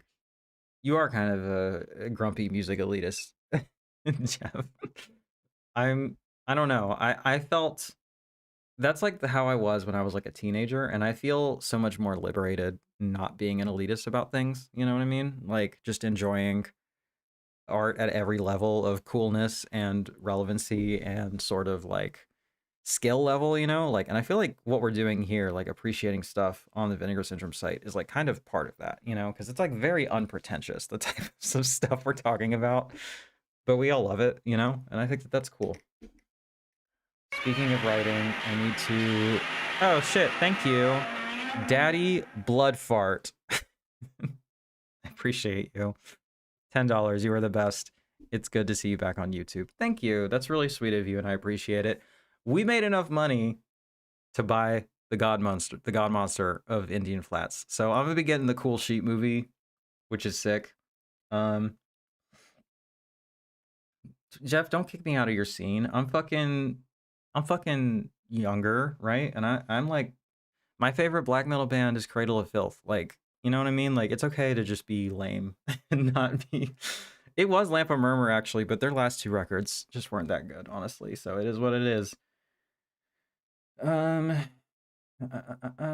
Speaking of writing, I need to bounce and meet my daily goal. Congrats again on your first special feature, and here's to many more. Thank you, Erica. You're the best. Thank you for hanging out with us tonight. Good luck on your writing. You know, kill those kids. You know what it is. Shouts out to Daddy Bloodfart. Hell yeah, let's run it back.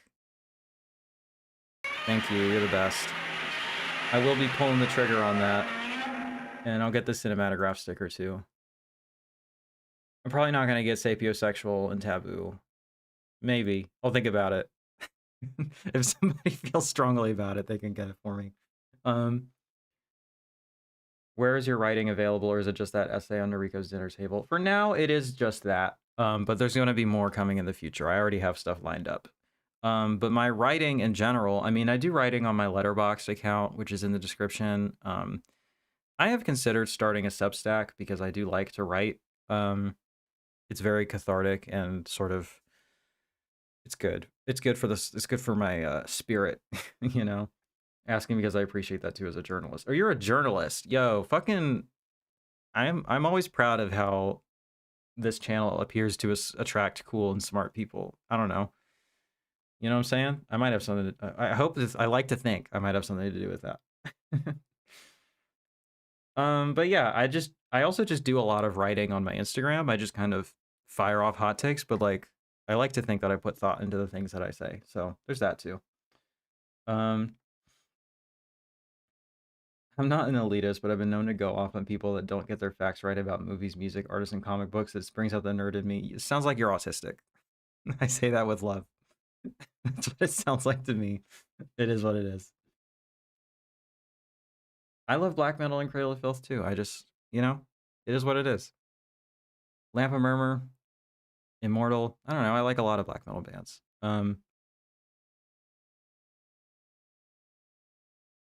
Midian personal color palette. Fuck yeah. Look, Cradle of Filth, when they hit, okay, their aesthetic is like on point.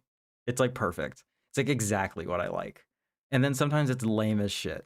It's kind of a coin flip with them. It's either like the coolest shit I've ever seen, or like, I mean, just it just misses the mark. There's something, you know, you're really, it's like both two sides of the same coin, and like it's a really close thing that you got to get to there, but it is what it is.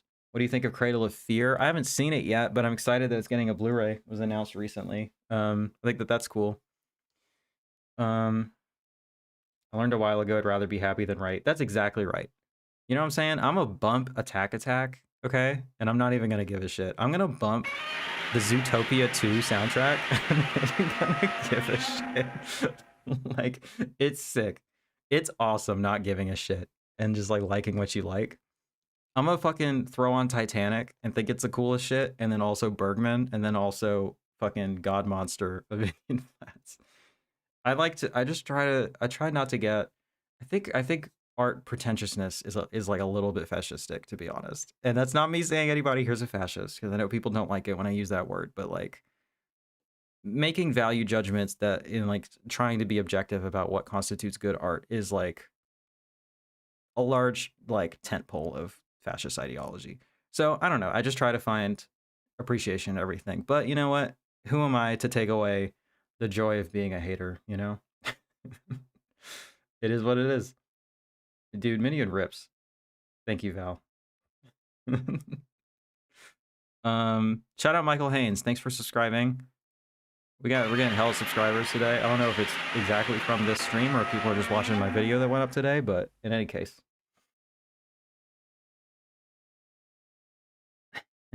I've got two favorite black metal bands, Behemoth and Witch Club Satan. I'm more into goth and punk. That's valid. I love Behemoth. They're a little bit fallen off lately, but the Satanist is like fucking so sick. I've never listened to Witch Club Satan. I'll have to check that out. Val is eating out of the dog bowl. Let's go. I'm glad. I'm glad that it's good for you. No, you're good, Jeff. I'm just messing with you. Art elitism sucks, but so do people that refuse to watch artsy fartsy. That's the thing. I am like very much also of the John Waters school of thought to like we're like to know what bad like to have bad taste, you have to have good taste first so that you know what good taste is. So then you can kind of like circle back around to appreciating bad taste. Like you have to like I'm not letting I'm just talking to my audience right now, you know. I know that none of y'all are like, "Oh, Bergman, that's boring and stupid. I want to watch Marvel." You know, nobody's like that here. You know what I'm saying? But like yeah, for the average person, like I would encourage them to challenge themselves the other way, to try to be more pretentious, you know? I think generally the average person needs to be more pretentious and the average like nerd needs to be a little bit less. You know what I'm saying? I think that would be better. Maybe that's a centrist take. I don't know. If you want to watch some sick, if you want some sick underground black metal, Arcanum, check that shit out. Have I listened to them? Is it Arcanum? Arcanum? I'll look at this up. I don't know that I've listened to them before. I used to be so fucking into black metal, dude. It was like my favorite thing on earth, but I just kept getting burned over and over again by them being Nazis, and I was so sick of it that I just got into emo instead. Okay. This guy started a band at 11 years old.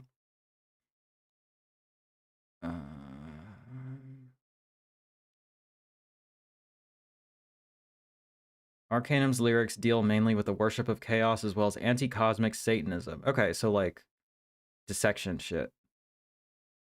Nice. I'll check this out. Thank you for the recommendation. Oh, it's a one-man band. That's always very admirable. Okay, like Leviathan is one of my favorite bands, like period, but also like black metal bands specifically. But that dude is such a piece of shit that like I gave him the benefit of the doubt so many times and he just kept getting worse. And it's like, fuck, man. I don't know. You kind of gotta take it in the bad with the good with this stuff, I guess.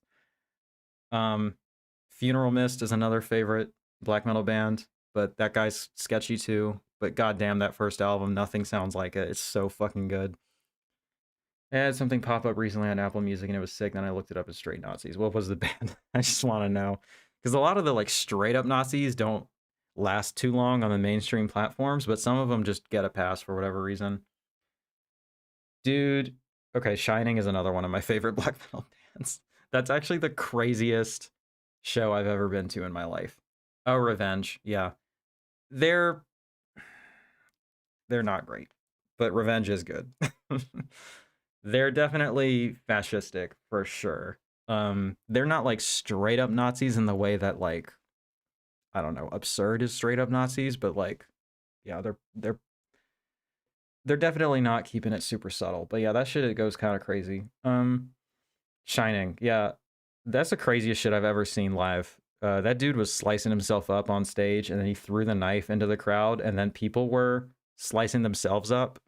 It was insane. Like literally, he threw a knife into the pit, and people were using it on themselves. I swear to God, I'm not making this up. But yeah, their album 5, the one with the I can't tell this person's gender, but the person with the gun in their that album is like one of my favorite albums of all time. It's so good.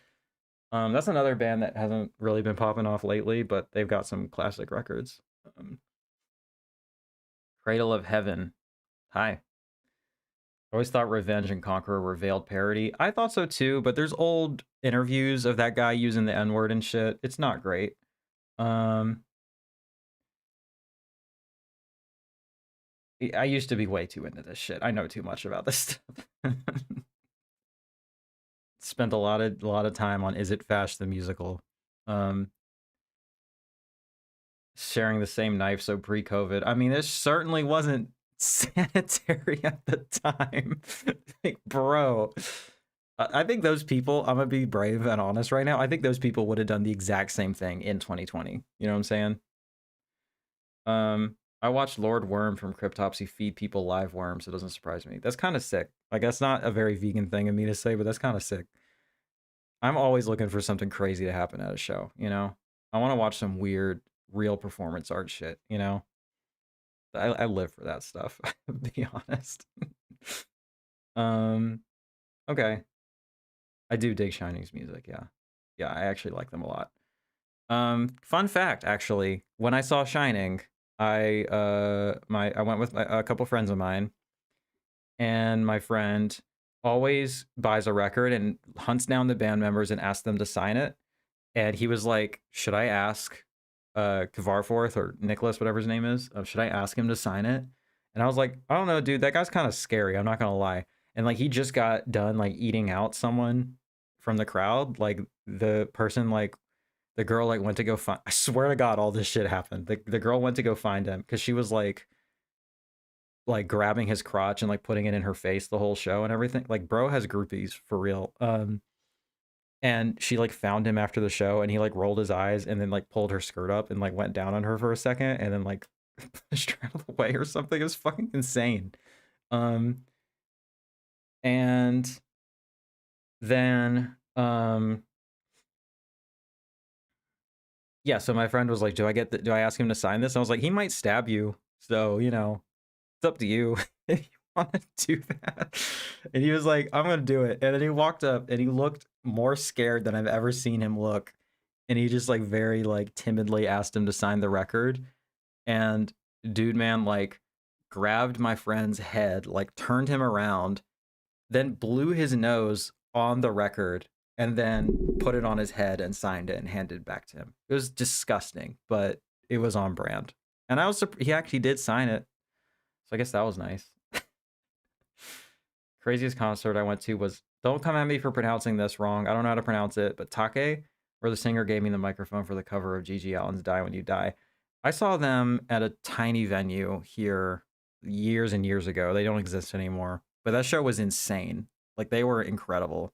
That's another sketchy band, but I like to think that they're just edgy and not actually fascist. My favorite black metal project right now is Bloody Keep. I think you'd like it too. Bloody Keep is the same guy from Old Nick, right? He has like 16 projects. This is the one with the fucking insane logo. Okay, they're on Grimestone. Yeah, Abysmal Spectre. It's the same guy. This dude, seriously, is like saving the genre straight up. It's like him and the guy from Lamp that are like not fascist pieces of shit and like actually openly anti-fascist and making sick black metal music. Like, shout out that guy. Old Nick rips. Craziest concert for me was seeing Gojira in a 150 person capacity venue right when Enfant Sauvage came out. Nuts. That's insane. That band is so fucking good, dude. Like, that band is so good. Okay. We were talking about The Gambler. I probably should have switched screens at some point, but whatever. A new video essay from Sam Deegan. I didn't even know there was a remake. Isn't the remake Uncut Gems? Got him. Chris O'Neill. 2-hour long audio interview with the filmmaker. That's got to be presented as an audio commentary, right? Or is it too long? I think it's actually too long, so they had to put that somewhere else. Okay. Aisha Harris, Jordan Hoffman, Adam Naiman, and Scott Tobias on the booklet. I love this movie. I made the joke already, but it is Uncut Gems before Uncut Gems. Like, maybe not quite as good as that, at least in my opinion, but this movie is really great. And it is a shame that James Caan was a piece of shit. because he's a great actor. I don't know what to say. Sato Volume 3. Let's kind of go through this quickly. Looks at doomed and demented relationships. Nice. Sato's study of the psychosexual world of loneliness. I mean, I feel like that's a pretty consistent thing for most of his movies. Kyrie Eleison tells the story of a socially isolated medical researcher who begins a series of bizarre experiments she hopes may heal her boyfriend left comatose. That sounds similar to the other one that I watched, where the guy's fucking with the experiments. I already forget what it was called. First Sato box, that was my favorite VS release of last year. It was pretty good. It was a banger. Now the name, is it religious? Kyrie Eleison? I don't know. In Rafurashia takes a much lighter, almost absurdist tone in this equally bizarre approach to the Pink film as he explores the interwoven lives of a set of very different women as each tries to explore and harness their sexuality in the face of unavoidable abuse. That doesn't sound lighter, but I'll believe you. Set in almost fairy tale arc, albeit one with incestuous fathers. All right. Dominatrixes and lecherous homeless men. Plays with mood and comedy with surprising results. Sato updates the tropes of the classic rape and revenge. Would the TikTok version of rape and revenge be grape and revenge? Such a stupid joke. Lustmore, that's the one. Thank you. The movie is insane. Highly voyeuristic. Okay.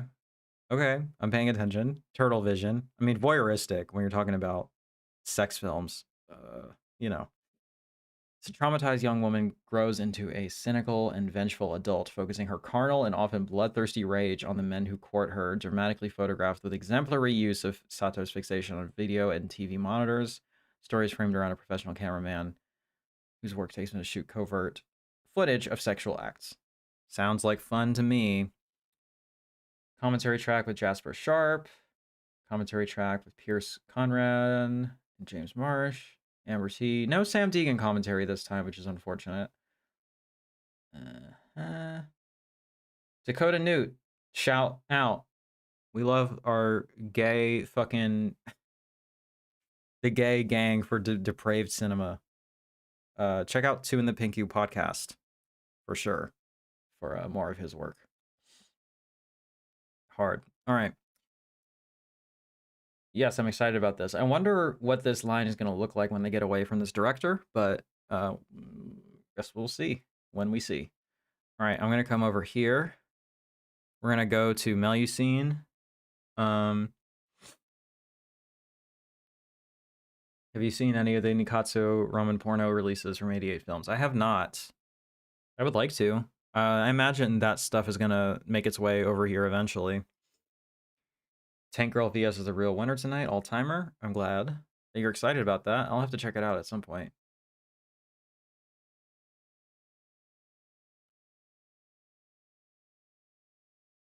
Let me make sure that there's nothing inappropriate on my screen. Okay.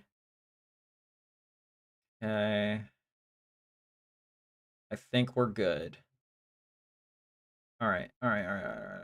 Just a couple Melusine releases this month. Highly recommend them if you're into the Sato stuff. High art indie movies with softcore. Yeah, I mean, I'll definitely check them out at some point. I just wonder if they're going to come from the Pink line at some point. Because I know they're not Pink films, but like they explicitly said they would be expanding from that. So, Resurrection of Eve. I'll be reviewing this eventually. Mitchell Brothers Film Group.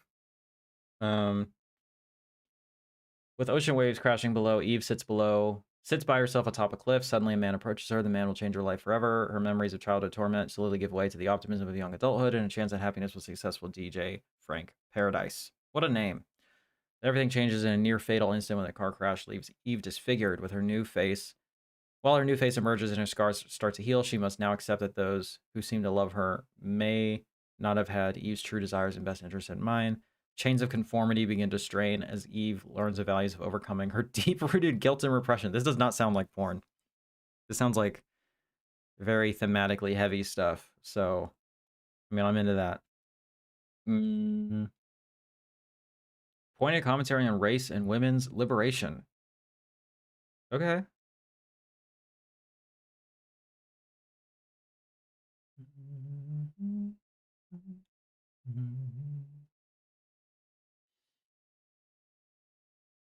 Nice. And Porn Was Born Here. A History of the Tenderloin. I have no idea what that is, but I'll be watching it. 11 by 17 replica of the Japanese one sheet. I think that's pretty sick. I'm excited about this now that I've read what it is. Like, that sounds really cool. Can I get away with clicking on some more of these pictures? Risky. It's good art. Robert Samlin. And then Maraschino Cherry. This is Radley Metzger. So I'm pretty excited about this. Set over the course of one sex-filled day in an exclusive Manhattan bordello, Lusty Madam Maraschino Cherry and her dedicated staff satisfy the desires of their seemingly endless stream of clients. They fulfill any and all fantasies over the course of a hard day's work. Final film directed by Radley Metzger. Wow, okay. Non-stop tableau of scorching sensuality portrayed by an all-star erotic cast. Yeah. Lots of folks in here. Wade Nichols, Eric Edwards. Got some premium male talent going on here. Yo, I see people leaving as I'm talking about porn. Y'all need to grow up, okay? This is the real shit right here, okay? This is what I'm talking about when I'm talking about unpretentious appreciation of cinema, okay? We're going deep, you know what I'm saying? Includes a never-before-heard archival commentary track between Metzger and historian Ashley West. Ooh, that's cool. Nice. Ashley West is fucking goated. Seriously, he's like the best in the game. So there is that. And now let's do partner labels, and then we're getting out of here because we're already at 2 hours. I'm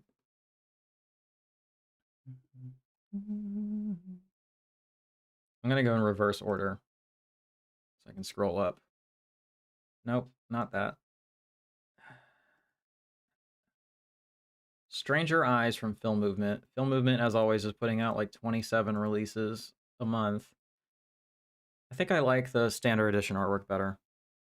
I'm mad at myself for not grabbing Behind the Green Door before my sub from last year ran out. Well, Jeff, we'll see. I might be able to sell it to you if I don't end up liking it. We'll see how it goes. But it'll be on sale. Don't worry about it. That shit never sells out. Although, actually, that is something I wanted to check. Because someone was asking about that. How well that one is selling. Gotta be careful. Ooh, 1,172 left out of 4,000. So it's moving units, but I don't think it's gonna like sell out. And then you can always get the standard, so it'll be fine. Stranger Eyes. Close to Strange Eyes, the Magnetic Field song. I want it basically for the bonus features. Okay, then like the standard should be fine. I can scan you the booklet if you want. After enduring months of a fruitless police investigation into the disappearance of their daughter, a young estranged couple, Junyang and Peiying, realize they are being filmed surreptitiously when they begin receiving mysterious packages at their doors containing DVDs of footage of their daily lives. This is just cachet, right? Michael Haneke? The moments captured are unnerving, not only for the violation of their privacy, but it is exposed about their relationship. Suspecting the voyeur is responsible for taking their daughter. To seek him out only to find the truth of his identity is more complicated than it seems. Transmogrifies what looks at first like creepy crime thriller into something much more tricksy, potent. I don't think I've ever heard anybody use the word tricksy other than Gollum. Or Smeagol, you know? Potent and ultimately puzzling, yet still rooted in recognizable human frailty. Okay. Singaporean filmmaker. Nice. Latest feature is a timely update to the genre as a meditation on voyeurism in the digital age and the contradictory desires around being seen. Okay, well, that sounds pretty interesting. I don't think it's just ripping off Cachet then. Just the booklet, so not anything I need to rush out and get. I would like to see this, though. Someone's knocking at the door plus the deep ones from Dark Star. This already sold out. Didn't they already do the deep ones? Hold on a second. The deep ones. Deep ones. They did the old ones. Okay. Fair enough. Fair enough. I like Dark Star. I think they're cool. They do good stuff. They don't always do good stuff, but they generally do good stuff. Okay, well, that one's done. Look at this again. Someone's knocking at the door and the deep. I mean, that artwork is pretty sick. Is that Chris Barnes? Black Coffee. Close. They have similar styles. Deep One's a married couple rents a beachside Airbnb only to be surrounded by peculiar neighbors and occurrences. They soon discover that they are in the grip of a mysterious cult and the ancient sea god that they worship. I mean, this sounds fun. Chad Farron is this guy who does a lot of the Lovecraft adaptations that they put out. Returning to the medical school where they were test subjects decades ago. A pair of outrageously twisted serial killers use shockingly brutal sex acts to start killing off a group of drugged out med students. Yeah, they're both Chad Farron. Chris Barnes, yep. Trixie was Speed Racer's girlfriend. Okay. I always thought it was funny that his name is Chris Barnes. Okay. I mean, I've never seen any of Homeboy's movies, but I know that they have a bit of a mixed reception, if I'm remembering correctly. Let me double check that. What's this called? Someone's. I mean, that sounds pretty fucked up. I'd be into that. Someone's knocking at the door.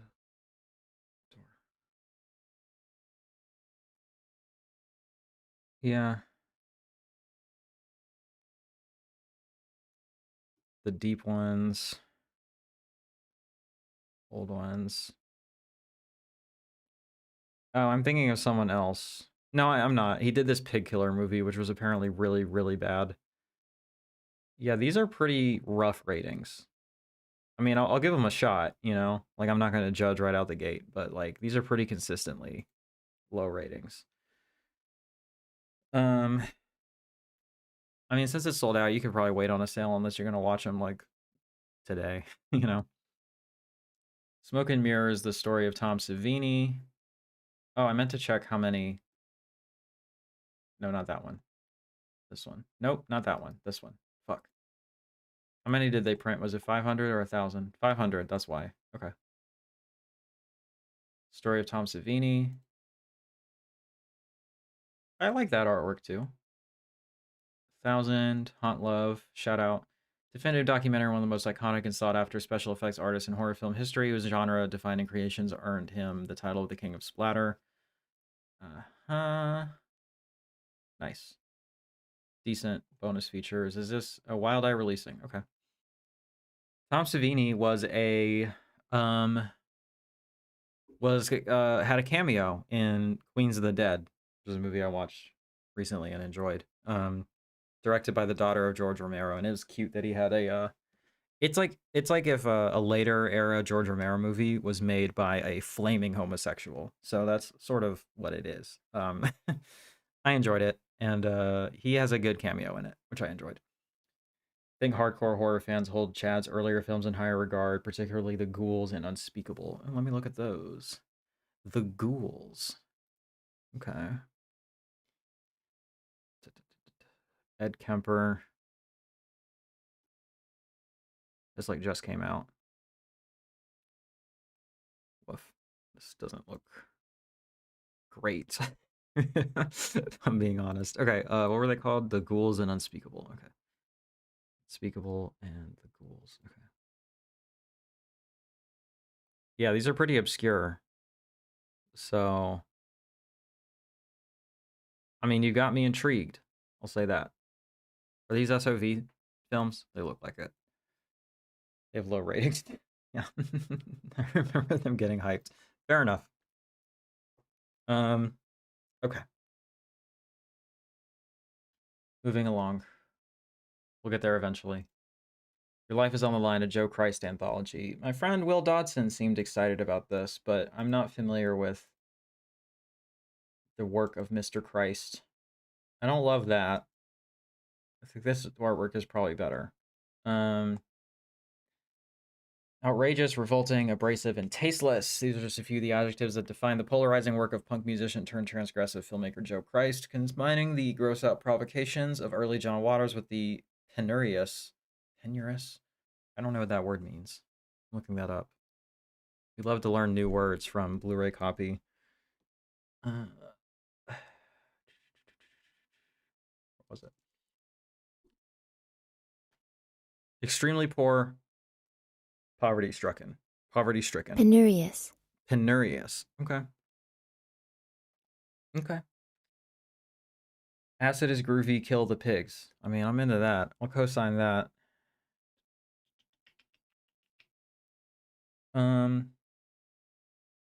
Christ utilized video as his primary medium to rail against the cinematic boundaries of general decency and good taste. See, this is what I'm about. This is what you don't get to appreciate if you're an elitist, you know? Saturn's Core is proud to present the first volume in the complete filmography of Joe Christ, which conjures up a disturbing worldview populated solely by victims and their potential assailants, an unsettling portrait of early 90s American white trash culture teetering on the brink of psychosis. This sounds cool as fuck. I'm into this.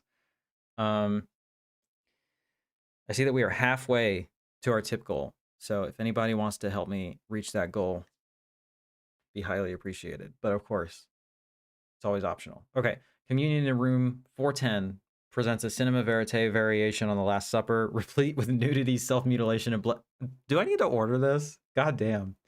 Speed Freaks with Guns chronicles the murderous home movies of a raving, paranoid amphetamine addict and crippled, a bedridden, disabled woman is repeatedly abused by her amoral caretakers. Acid is groovy, kill the pigs follows Christ on a homicidal, acid-fueled road trip that's loosely inspired by the real-life Jeffrey McDonald. Sex, Blood, and Mutilation unfolds as a shocking Mondo-style video freak show featuring appearances by a bunch of people. Oh, Genesis Peorage is in this. Shout out. Shit. This looks sick. Do I need to order this? 128 minutes combined. Okay, so they're not even that long. Yo, I'm so into this. This is the collection of Joe Christ stuff. Yeah, I'm like, sounds very exciting to me. Okay, so 29 versus 26. You might as well get the slipcover. It's just kind of expensive. Visual essay by Heather Drain. Shout out. Another visual essay by Heather Drain. And a booklet. Hell yeah. This looks sick. Age restricted. I'm into that. If I tip, will you promise to watch the films I sent you last year? Yeah, which ones? I will. You sent me a lot of them. I won't lie, but I will.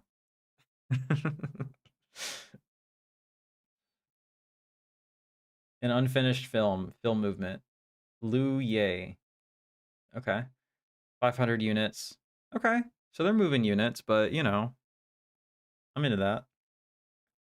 January 2020, director. I'm not even going to try. I'm so sorry. If somebody wants to give me a phonetic pronunciation of this, I would appreciate it. Reunites his cast and crew to complete a film that was abandoned during production 10 years earlier. However, the team is suddenly placed into lockdown together during the onset of COVID-19. Confronted with the challenges of the pandemic, this person and his crew are forced to determine how to move forward and rapidly. Yo! Fuck. God damn. You're the best. Shit. Best. Fuck. Thank you. We did it. We did it, y'all. God damn. Should make a campaign to send copies of Jimmy and Stiggs every month. I mean, I'll just sell them, so that wouldn't be the worst thing for me, you know? All right, making this shit full screen. Running that shit back. Thank you. Steven, you're the best. We all love Steven. Everybody say shout out. Shout out Ragnar in the fucking chat. All right. Bootleg copies. I mean, if you were willing to go to that amount of trouble, you know, go for it. Shit. All right. We did it, y'all. Okay. I have so much energy. Yeah, send me the short list. I'll do it. I will do it. Where was I? Oh, I have I have energy now to complete this task. It's going through these partner labels, dude. It's grueling. Um, a hero emerges for real. Steven is my hero, to be honest, constantly. An unfinished film is an utterly unique and important movie about COVID, the crisis that affected all of us. Combining fiction and documentary footage together, both commemorates those lost to the virus and creates one of the most thoughtful, truthful, and tactful depictions of the pandemic ever put. Well, actually, this sounds really good. Shit. And I do like the slipcover, although I like that too. I'm always saying, like, until I saw Eddington, I was like, we're not making enough movies about COVID. Because that was such a huge. I feel like we're all so collectively traumatized and it's so polarizing now. But, like, it's still a thing, you know? Like, this is crazy. I don't know. Trigger Man. I didn't realize that this was, what's his name? Ty West. So I do want to check this out. And it's the same art as the guy who did the Devil Fetus one. Ben Scooter? Sorry, Ben. I'm calling y'all out because you're not shouting out Steven in the chat right now, and that's kind of fucked up. But let's do that, please and thank you. Horrific story inspired by true events. Ty West Triggerman leads the charge in a new wave of stripped down scary movies fueled by seat of the pants filmmaking ingenuity. Reggie, Sean, and Ray leave Manhattan for a day trip of deer hunting in Delaware, expecting to drink a few beers in the woods free of the city life responsibilities that are slowly forcing the childhood friends apart. The one well-aimed shot, Walk in the Sun, is transformed into a frantic and desperate fight for survival as Triggerman morphs from a character-driven rural amble into a smartly compact and radical survivor thriller. I think that was all. No, it wasn't all one sentence, but I did it anyway. Ty West expertly exploits audience expectations using minimalist handheld photography to relentlessly build tension to a genuinely terrifying payoff. Prey, the short film by Ty West. I would want the slipcover on. Well, actually, that art is pretty good. You're almost a third of a way to a VS subscription. Thank you, Jeff. Is Fessenden's label. Oh, I didn't realize that. That's sick. I actually really like this art too, so I would be okay with either one. But I do like this better. Dude's getting. I guess it's not quite getting Charlie Kirked if it's in the head, right? Oh man, I'm gonna get myself in trouble. I gotta be careful. I say that with derision and sadness and appropriate grief in my voice. Okay, federal agents. 1, 2, 3, 4, 5. Okay. Oh god, there's just so many left. Okay, we're gonna do it. Yeah, this shit sold out immediately. I mean, that artwork's still pretty good, but this artwork is fucking crazy, dude. Like, goddamn.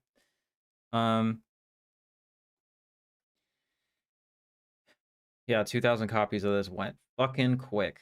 On an unforgiving, snow-swept frontier, a group of bloodthirsty bounty hunters led by the vicious Loco prey on a band of persecuted outlaws who have taken to the hills. Only a mute gunslinger named Silence stands between the innocent refugees and the corrupt bounty hunters. Within this harsh, brutal world, the lines between right and wrong are not always clear, and good does not always triumph, featuring superb photography and a haunting score from Ennio Morricone. Director Sergio Corbucci's bleak, brilliant, and violent vision of the immoral, honorless West is widely considered to be among the best and most influential westerns ever made. That's what I've been hearing all week. Yeah, it does. It's the same artist as the Devil Fetus art. I I'd never heard of this, if I'm being honest. If I'm being vulnerable and brave.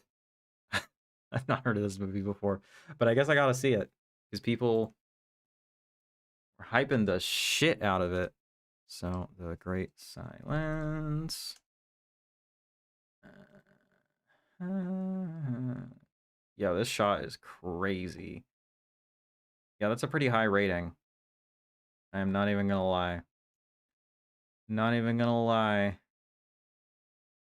It looks sick.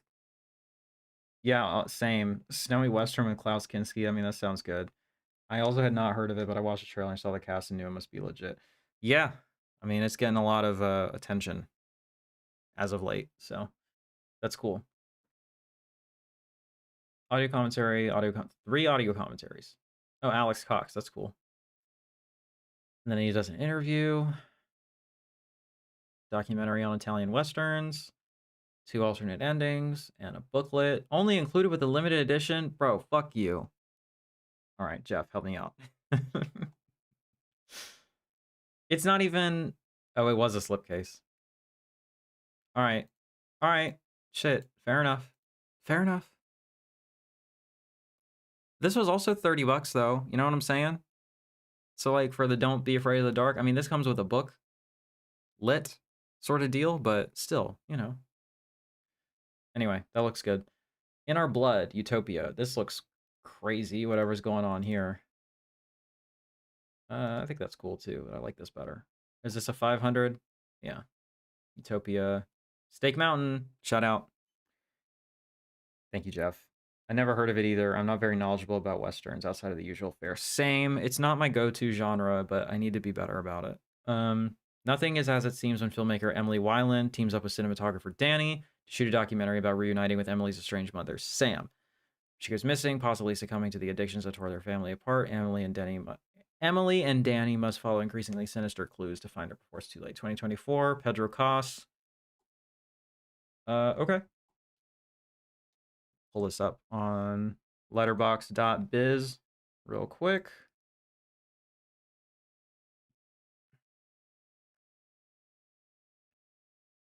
It's got kind of mid reviews, but it looks interesting. Okay, US.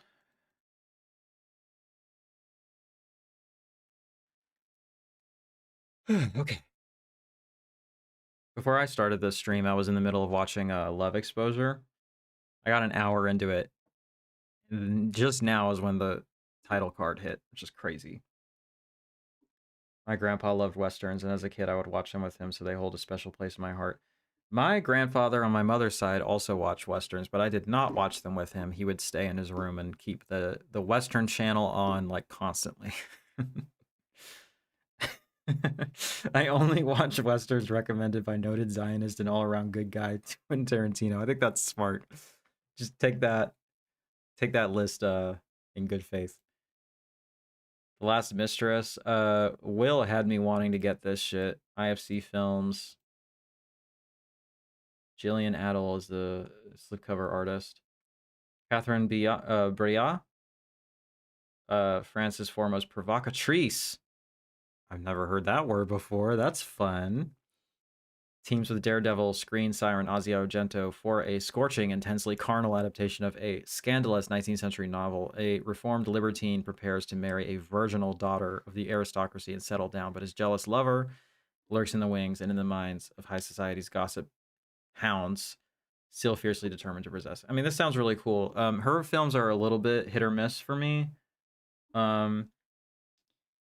Vinny, it's because Vinegar Syndrome does not choose the number of slips for partner labels. The labels do it individually, and Film Movement in particular puts out so many releases, they probably don't think that they can sell that many slipcovers. So 2000, I think, was probably a good guess for something like this, and I think sometimes things just pop off, and like people like they snowball really fast and sell out really quick. Like they clearly gave it a deluxe treatment, but like I think maybe they could have. I think maybe 3000 would have been reasonable, but I don't know. It makes sense to me that they went with 2000 because they do a lot of 500s too. And yeah, VS just fucking cranks them out. Yes, I would love to watch this at some point. I like both of the artworks, but I like this better. Yeah, this looks cool. Do we have lesbians? Please, please and thank you. This is a Corin Halbart. I know that just off the top of my head. Do I have a favorite of her films? Batgirl probably. That's the same person, right? I've seen a few of them actually. Yes. Okay, yeah, Batgirl is my favorite. I've seen Romance and I thought it was okay. I really liked Abusive Weakness. I thought that was really fucked up. And Bluebeard was okay. Sleeping Beauty was okay. So yeah, they don't always hit for me, but like her good ones are really good.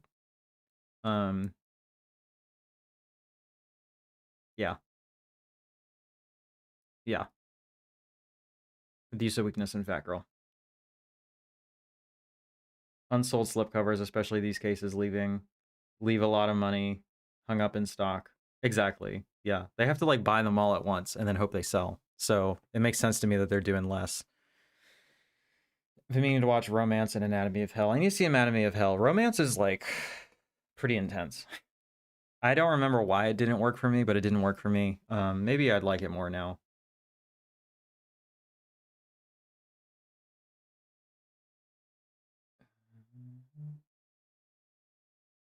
Chat. Okay, Jeff, you're good. Thanks for being here. Appreciate you.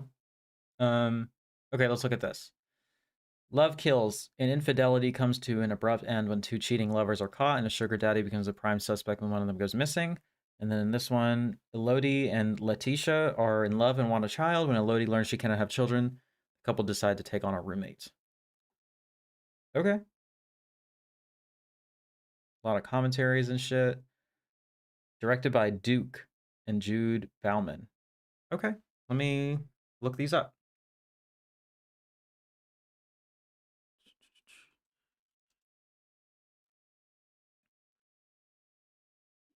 Yeah, just Duke.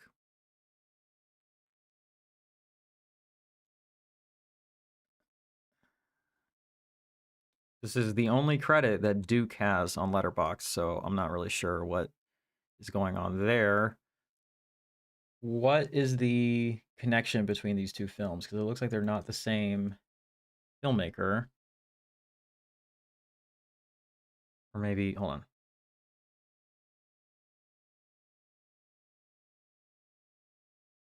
Yeah, okay, different filmmakers. They're both lesbians? Is that it? They're both lesbian movies? What is the connection? Someone help me out here. Yikes.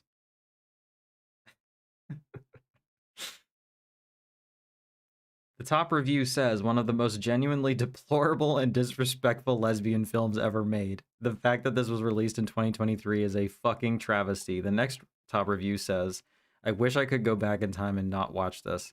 Well, now I'm just curious. Are they really that bad? Someone help me out. What is the connection between these two films? Because I can't figure it out. Forget about Amazon. Okay. I didn't say anything about Amazon, but go off. I mean, Amazon's not great, you know?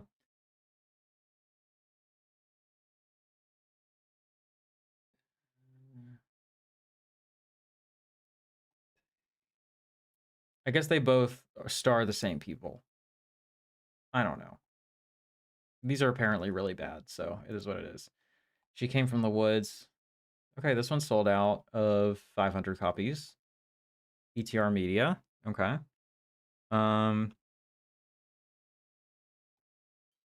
We still got 30 people in here. Feel free to hop in the chat if you're just lurking. You know, we're pretty nice around here, I think. In 1987, a group of counselors accidentally unleash a decades-old evil on the last night of summer camp. As the situation turns bloody, the group is forced to confront what stories are worth telling and what secrets are worth keeping. Okay, so it's just like a throwback sort of deal. Who is that? That's like a guy, right? I mean, a guy I recognize. Okay, I don't recognize these names. Another chunk. We're getting there, gang. We're gonna get there. Doomsdays, Factory 25. I'm guessing this was a 500 unit. Yeah, 300 left. Film follows two vagabonds, Dirty Fred and Brujo, who wander around looting vacation homes in the Catskill Mountains. Good for them. Their commitment to the lifestyle is challenged, however, when a runaway teen and aimless young woman, Jane, join their ranks. Erection and Destruction, a short film. And a booklet. Neat. If this is your thing, go for it. This one looks good. The early films of Lee Isaac Chung.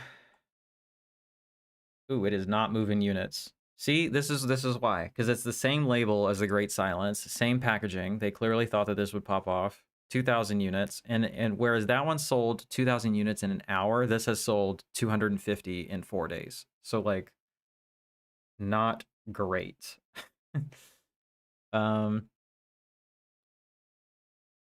Released for the first time ever in North America as a box set, the early films of Lee Isaac Chung includes the Oscar-nominated filmmaker's first 3 award-winning films before he went on to direct his Academy Award-winning hit Minari. I actually haven't seen Minari yet, but I should do that.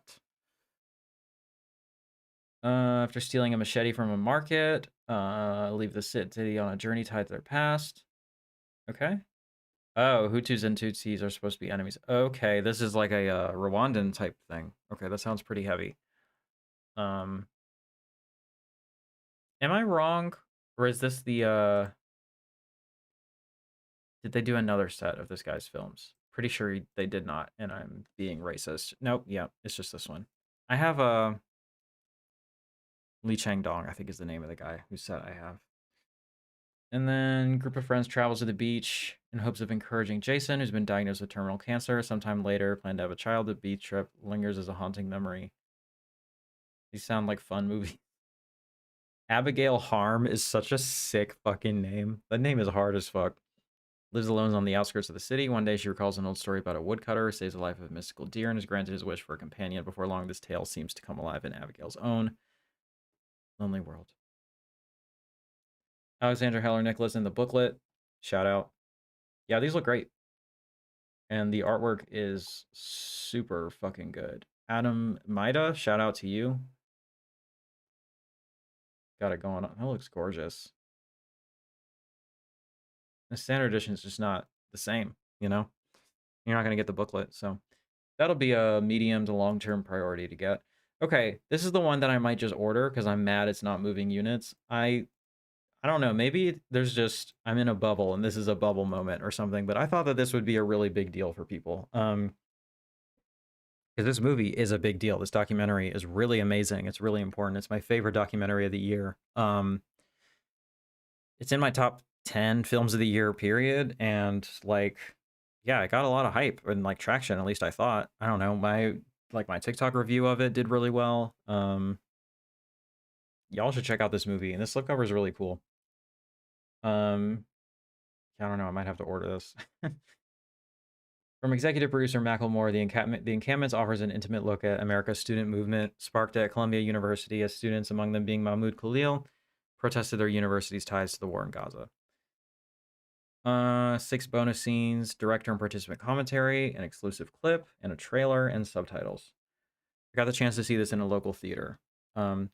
They are a new partner label as of this month. I was not expecting it, but I was really excited that Watermelon Pictures is going to be a partner label because they have so many bangers, and they'll probably release The Teacher, which is my second favorite film of the year, and I'm so excited. I really hope that gets a Blu-ray because I will probably just pre-order that shit, to be honest. I wonder if that made you know what, it probably did because his label is also on here, the horror section. I don't know, maybe he'll pitch a fit about it, but I'm glad that they have their values in the right place. Oh damn, really? Yo, Views Parallax, hit me up on Instagram. I'd be curious to talk to you about stuff like that. I think it's really cool that you do stuff like that. Yeah, hit me up for sure. Had 2 of those Lee Isaac Chung films on DVD for like 5 years on watch. Well, now you can have a nice, beautiful box set to incentivize you to watch them. Yeah, that would be a really cool interview if you got to do that. Damn. Ghost Keeper, this one popped off. I mean, you know what, though? Also, Tony Stella just moves units. I don't know what to say. Bro's got it on lock. 2,000 units, yeah, popped off. Canadian International. One of the best labels, I think. That is a striking image. Okay. I want to see this for sure.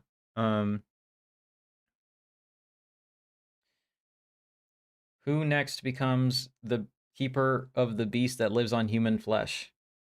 Is that grammatically correct? Am I tripping? During a New Year's Eve snowmobiling trip, Jenny, her boyfriend Marty, and their friend Chrissy. Friends? Just friends? Maybe. Maybe not. Veer off path to explore a patch of private property. Excuse me. Stranded by a heavy snowfall, they stumble upon an abandoned hotel and seek refuge for the night, but before long they meet a menacing woman. Many such cases. Many menacing women afoot, you know what I'm saying? Who shares the building with her knife-wielding son, a mysterious creature who feeds on human flesh. Sounds pretty cool. Oh, fucking My Bloody Valentine does this fucking score? That's sick. Yeah, I gotta check this out. Essential entry into the New Year's Eve horror canon. Ooh, that's fun. And a dread-inducing descent into wintry isolation and madness, long regarded as a Canadian answer to The Shining. That's what I was kind of thinking as the point of comparison. Slasher staple is a Canucksploitation classic and one of the enduring highlights of the tax shelter era. Yeah, this looks crazy. Amanda Reyes. With the hysteria continues. New interviews. They really popped off on this, y'all. Like, damn. Ord. I like that last name. Just Ord. That's good. Kickstarter video and a short film. Damn, bro. We got a booklet too. This looks sick as hell. I need to check this out at some point. This is also why I kind of stopped looking at this so closely, because like when you actually sit down and read it, like at least half of these I want to at least watch and probably grab, right? Grand Mockery. The dude looks pissed. Yellow Veil. Okay, exact same artwork almost. So, yeah. I'm surprised Yellow Veil's still doing 1,000 units. I feel like they don't move as fast. Although I guess this one sold out over half already. Josie's mundane life changes when mental illness drives into Queensland's rainforests. Shot on Super 8, this playful diptych shifts from dark comedy to transformation. Shifts from dark comedy to transformation alongside its protagonist. I don't know what that means, but okay. Blast Off Girls. I guess we'll get to that later. Ghost Keeper and the Great Silence. I mean, that sounds like a pretty good haul. I gotta get moving. I'm gonna lose my voice, y'all. Commentary, interview, deleted scenes, Q&A, podcast, script overview, and a short film, and an essay by Alexandra Heller Nicholas. Oh, this is a brand new film. Let me look this up. Is this something that I should have on my radar for my end of the year list? Maybe. Maybe.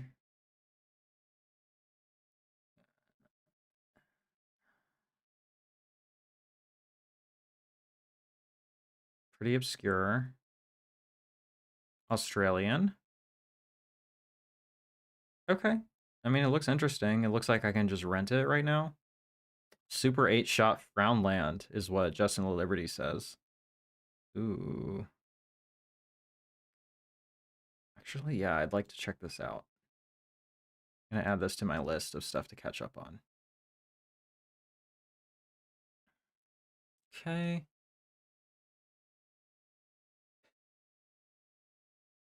Are we at the last one? Oh, it's the Agfa one. Okay, we got two more rows. Y'all. At least I've actually seen a couple of them this time. I figured that would start happening since I've been going to the theater so much. I would start having actually seen some of the stuff being announced. Boys Go to Jupiter from Cartoona. Okay, this one's sold out. That's cool. I mean, you know, it's a cute slipcover. I would be fine with this too, though. 500 units. This looks really cool. Is it like claymation? Because I fucking love claymation.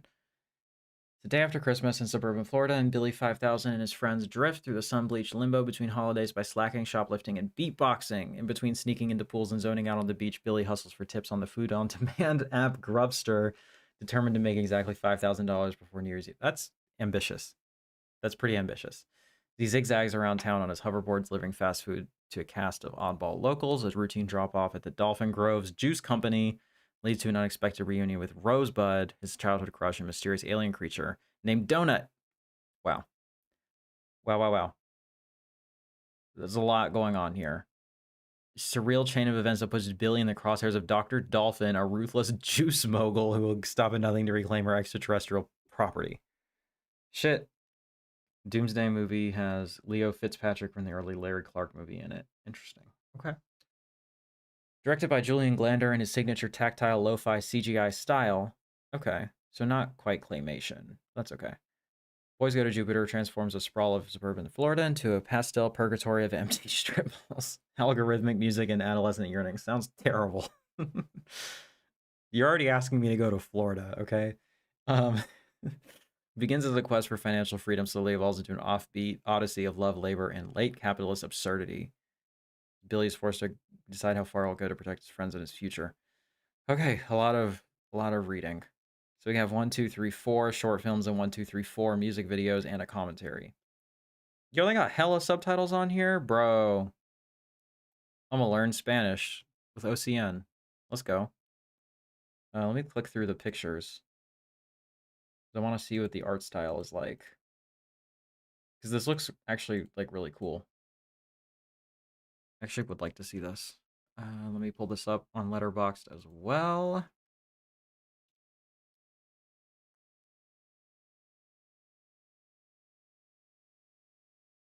I gotta piss, y'all. We gotta get through it. This is technically a 2025 film, so actually I'm also gonna add this to my watch list for this year. I don't know what because this one and the last one I looked up had 2024 premieres, but that one said 2025 and this one says 2024. I don't know, man. Nobody is consistent about release years with films, to be honest. Looks like a mobile game ad to me, TBH. I mean, kind of, but I think that's sort of the point, is like the hideous capitalist aesthetic. There's like sort of a meta commentary going on, you know? Bye Bye Love. Fuck. This is another one that I really wanted. Shit, man, this looks so good. But the standard edition looks fine, so I'll just wait on it.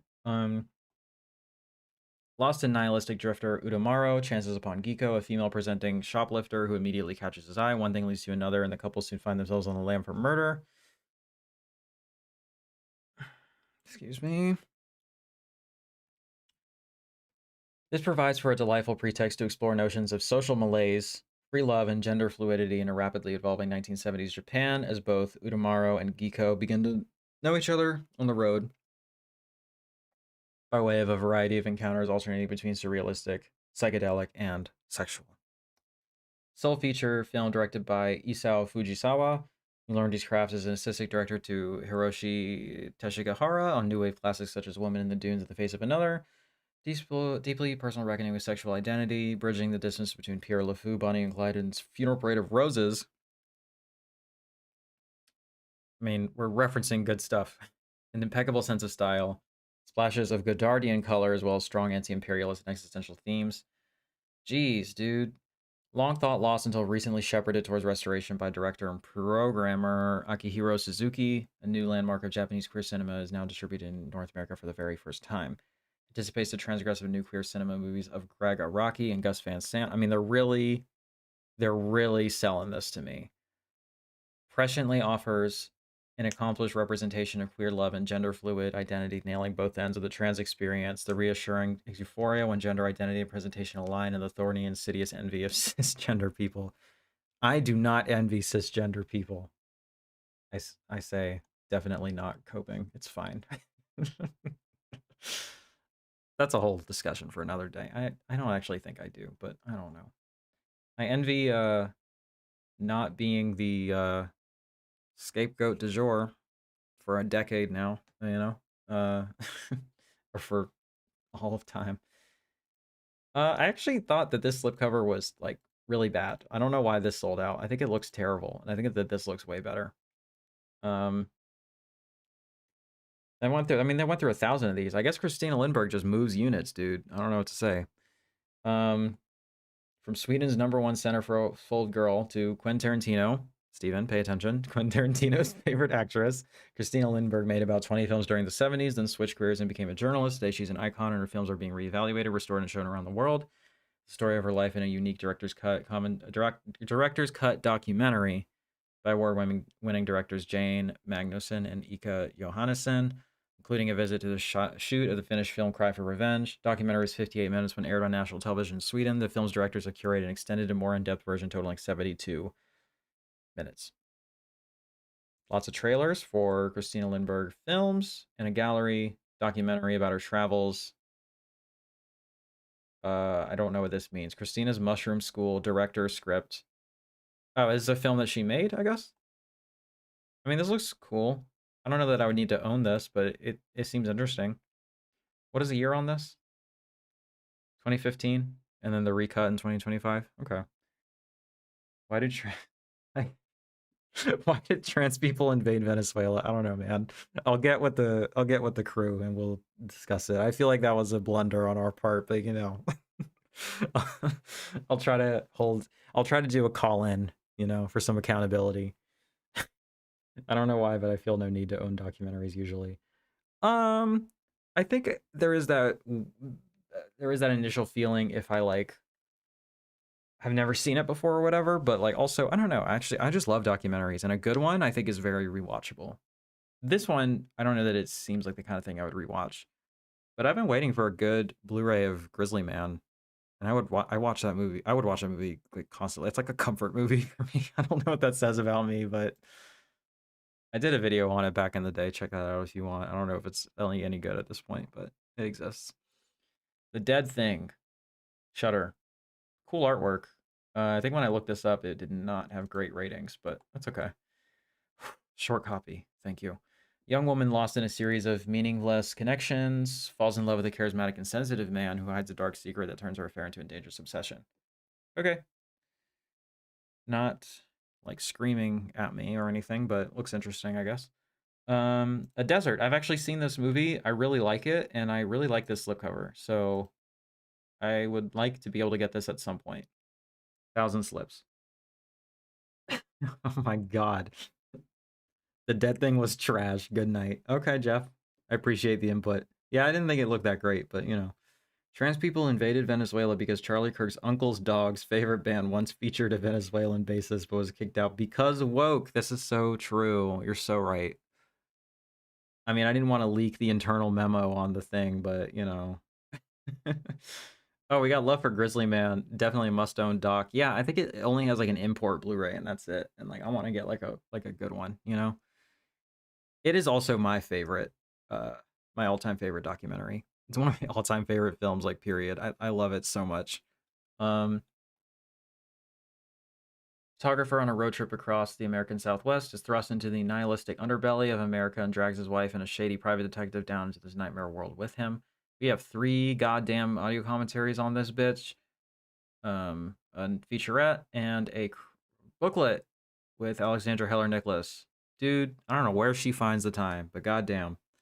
Anyway, this movie was like really great. I have a review for it on my channel under the shorts. It's also on my TikTok and Instagram. Check that out, but check this movie out. Who did this slipcover? I really like it. Adam Maida. I feel like he's gotten a few shout outs tonight. Last batch.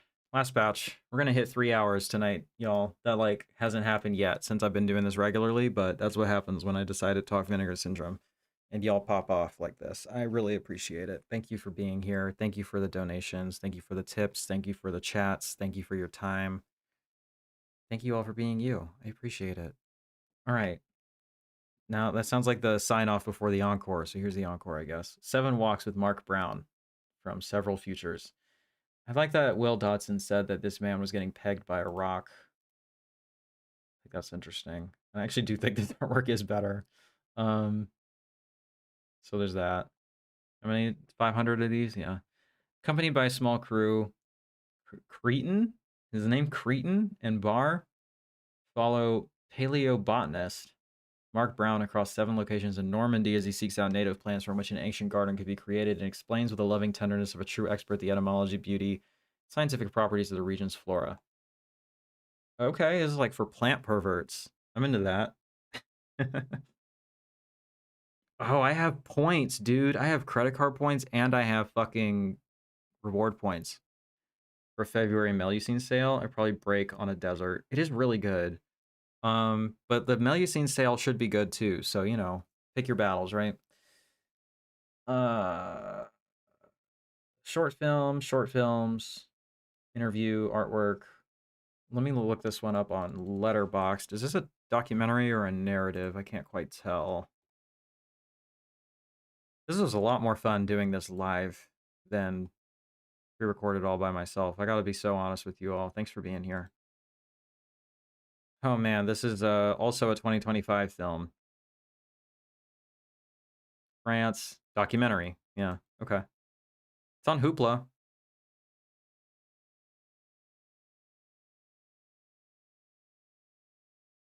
Okay, it seems really good. I'm just adding shit to my 2025 list. God damn it. Dude, I'm so behind. I'm so behind. Maybe this will get an Oscar nod. I don't know.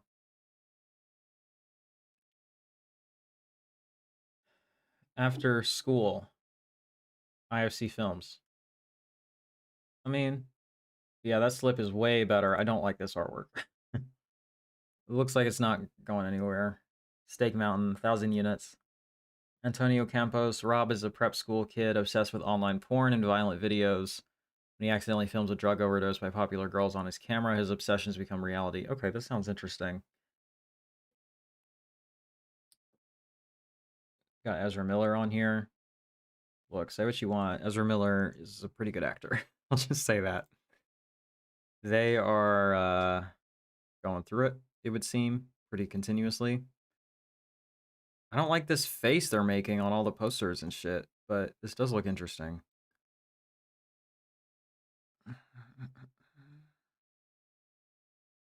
Okay, it would appear that this is just the poster, so it is what it is. Oh, they're like hella young.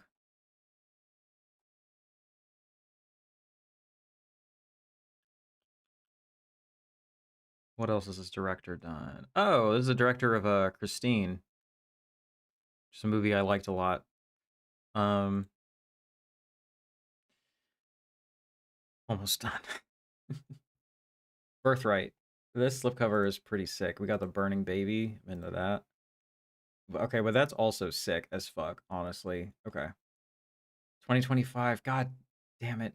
When a couple expecting their first child move to a new town hoping for a fresh start, they are confronted by a darkness that threatens to claim their unborn child as they discover their place in the cursed history of their new home. All right. Not a ton of features. I feel like I recognize that director. Let me look this up.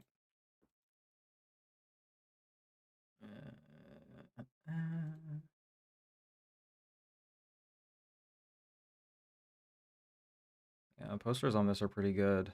Although the ratings are not. Rip.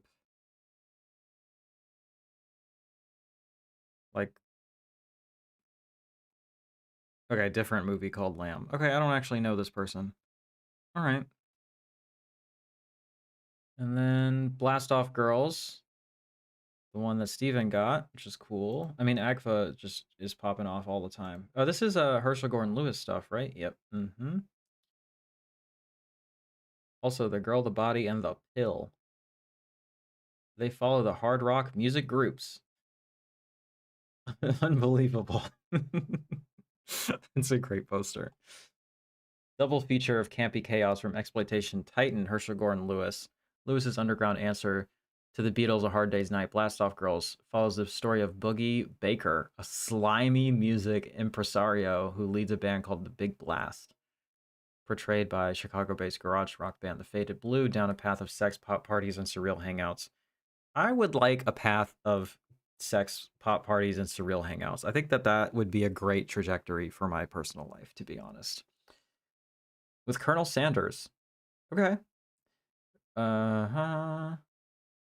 The Girl, the Body, and the Pill is an after-school special from hell that finds teenager Randy Hunt navigating sex ed madness, a psychotic father, and questionable facts about birth control pills. Nice. Okay.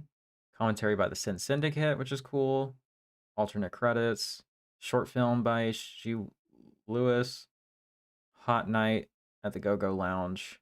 And a 51-minute collection of Lewis trailers. I'm surprised this didn't sell faster. Because Herschel Gordon Lewis is a pretty big name, and Agfa, their shit sells pretty fast. Bought this one. I'm addicted to Agfa. I love Agfa, dude. They're so sick. Okay, and then I just wanted to check the stock count on this. I don't know. What do we think, gang? Are they gonna sell out entirely, or what? Looks like those last 100 and change are really hanging on, but that's it, y'all. We did it. That's thereabouts 3 hours. I have all of Agfa's releases, one of several reasons I can't commit to a VS subscription. Well, they put out a title a month, so if you're saving $10 a title, that's $120 off of your subscription that you're saving just from the AGFA titles. So it's worth considering, I think.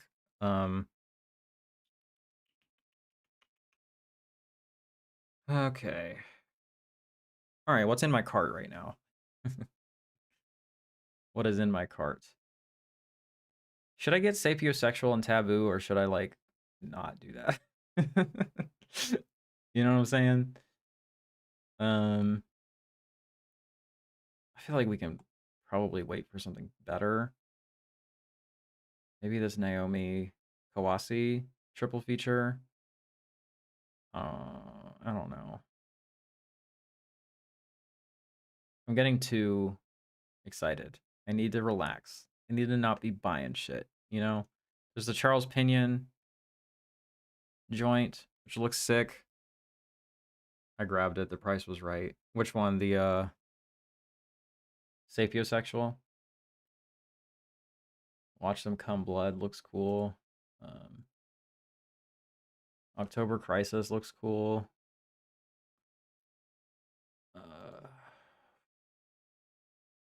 Yeah, I don't know. Sapio, it's just it's so cheap, you know? Double. The special features reads as follows. Double feature, including both features. Come on, y'all. Come on, y'all. Let's try a little bit. Sapio and Taboo are sleazy, but also safe, amateurish in a Skinemax sort of way, but wait for a sale. Well, this is the sale, because they're $12 right now. The set is $12. But yeah, it's not, it doesn't look amazing, but it does look like, look, I have to be, look, allow me my truth right now, okay? The idea of, like, this, like, MILF person who's, like, in movies that just, like, decided to direct her own, like, vanity projects where she's in them and they're erotic thrillers and incestuous. Like, that's fascinating to me. Evil Judgment is legit. It's sick. But I have that one. That was back in my subscriber days that I got that one, and it is good.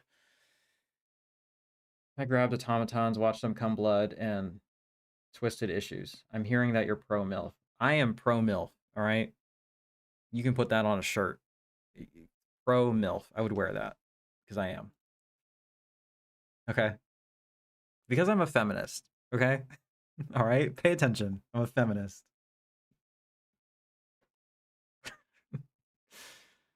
Automatons.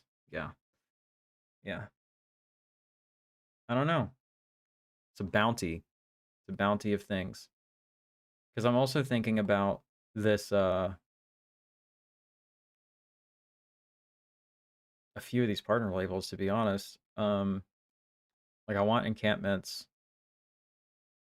And I want the Joe Christ shit. Because that shit sounds insane.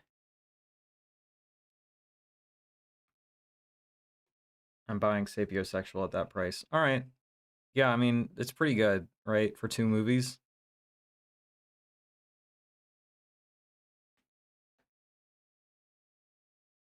I feel like I'm running the clock because I want it to hit 3 hours exactly. While we're already here, you know what I'm saying?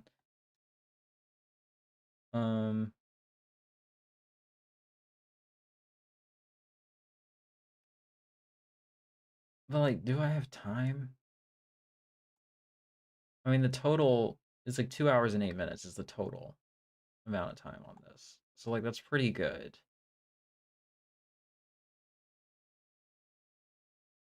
I mean, like, whatever. I guess I wouldn't hate that, but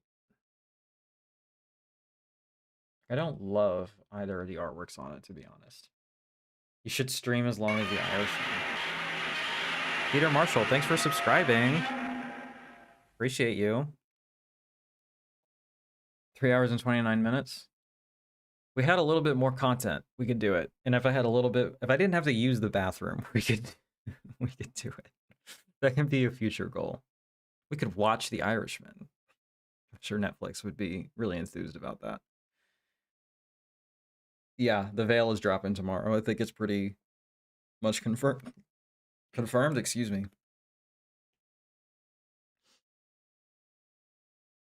I have to hold my breath now so I don't get the hiccups.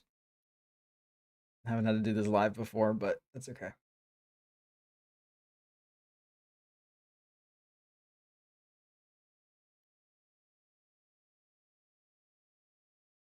To not to use a crude analogy, but like you also have to think with the subscriber stuff, you know, like it is um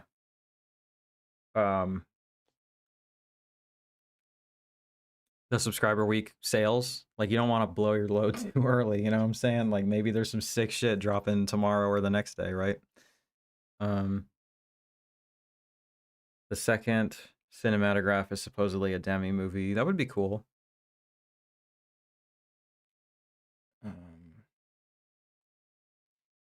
And I need a hoodie. All my hoodies are too small. Like I got a extra large, and that's the only thing I wear now. And the mediums feel like they're strangling me. I can't. I'm too autistic for hoodies that actually fit me. I need the good shit. You know what I'm saying? Any comfy ass fucking big ass hoodies. That's what I'm looking for. So I'm hoping they drop that shit, you know? Yeah, there's nothing on the VS side that I want or need necessarily. I mean, I want the Gambler, but I don't need it at that price point, you know? Like, I'll be okay.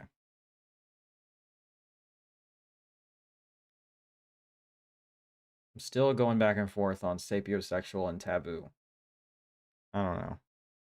I don't know. God Monster of Indian Flats is a must. But I mean, like, the sapiosexual one is cheaper and it has the slipcover on it. A comfort hoodie? What is that? That sounds fun. The Gambler's great, but it isn't going anywhere. I don't know. I have a feeling it might move units faster than you think. But I guess if it's not sold out by now, it's probably going to take a second. Okay, I'm Googling comfort hoodie. Are these hoodies, like, for autistic people?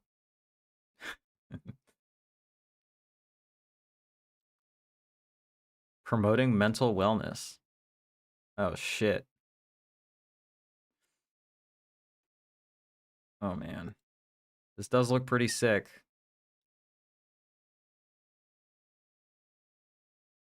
Yo. I can get whatever color I want? Cute.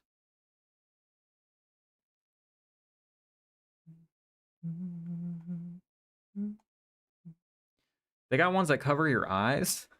Airplane mode hoodies? They're not saying it, but these are for autistic people, right? Yo, they got pet hoodies? Bro, hold on. Hold on. I'm sharing my screen.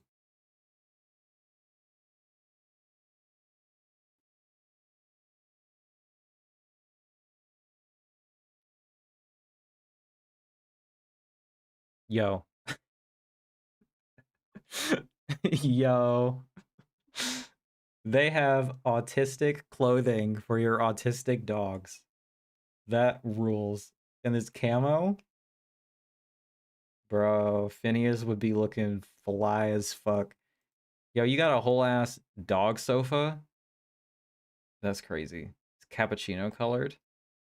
Look at that dog. He's fucking cozy as shit. Yeah, this is cool. I'm into this. All right, I ran out the clock successfully. Let's run back all the donations. Thank you to Juan Espinoza, SYC Jim, James Snell, Michael Haynes, and Peter Marshall for subscribing. And shout out Brendan. Run that shit back. I will get God Monster. Shout out Daddy Bloodfart. I appreciate the kind words. And as always, thank you, Ragnar. The fucking goat. Alright? The fucking goat. Okay? Keep it a buck. Keep it a $1.50 right now. The fucking goat. Alright? Alright. I'll make a call later on the goddamn horny ass sex movies, I guess. But I do want this sticker and I do want the Killer Sheep movie because it looks sick. Okay, y'all. I guess I do technically have one more minute to hit 3 hours. So if y'all have any last minute questions, comments, or concerns, hit me with it. I bet those hoodies are comfy as shit, bro. That's probably insane. Um, okay, I'm gonna add the encampments and the Joe Christ set to my cart and see what that looks like. All right, we're just role playing for a second. All right, we're role playing like I am a person of means right now. Okay.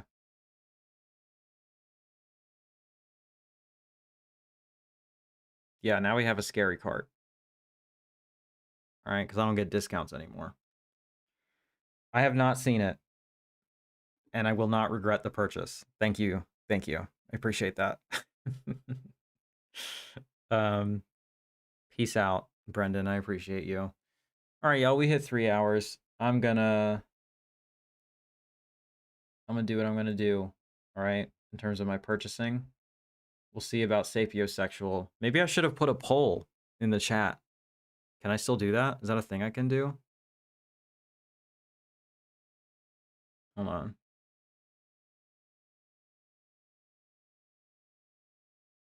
I can start a poll. Okay, I'm starting a poll.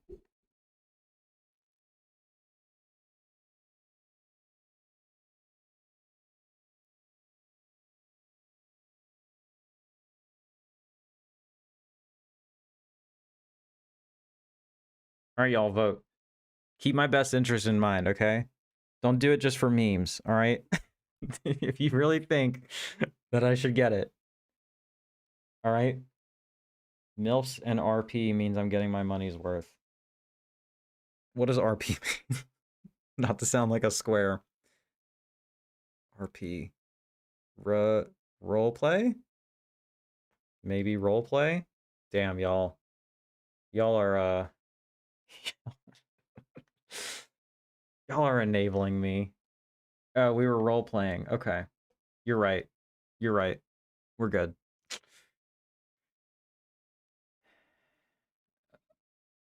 Okay, we're really solidly in the yes column right now. I guess I did okay enough on on tips today that I can swing it. Um yeah, we're just gonna do it, I guess. We're at a cool 67%. So that's a pretty solid majority for my constituents to get these. All right, let's continue role playing as though I'm purchasing this. All right. All right. It doesn't actually show me the number of votes. Can I look at that? I can end the poll. It'll make a fun review. It's a sex film. That's true. That's true. You're not wrong. Write it off on my taxes. Um, try to skip. It's fine. It's fine. I'm just dropping shit. Don't worry about it. We are good. We are chilling. 8. I should not read this out loud.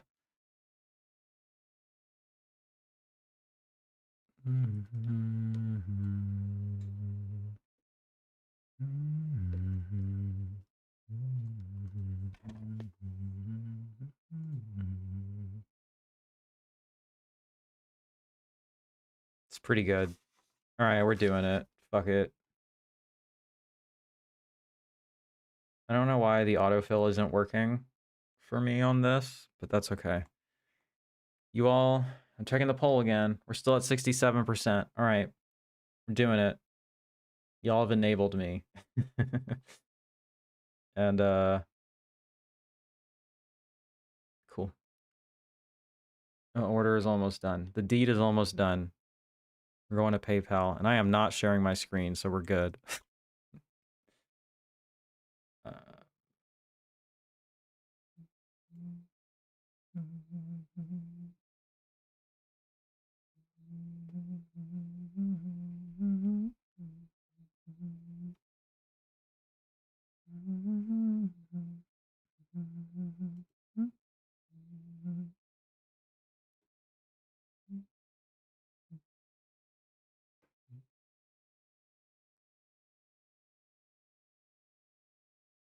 I did it, y'all.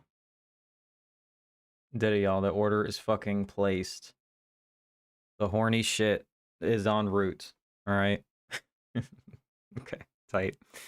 All right, y'all. Thanks for being here. This was fun. Our longest solo stream, I think, ever. I think that's true. Yeah. So, cool, y'all. Peace out. I'm gonna try to finish this movie. I got fucking 3 hours of it left, though, so we'll see what I can do. Oh, boy. Steven, send me the list. You earned it. I'll watch that shit. Peace out, y'all. I love you all. Thank you for being here. This was lots of fun. Thanks for watching the video today. New video coming out soon. All right. I'm saying that. We're turning my life around, okay? We're fixing my goddamn life. All right. So, thank you all. I appreciate you. You all are very great. And I'll see you next week. Bye.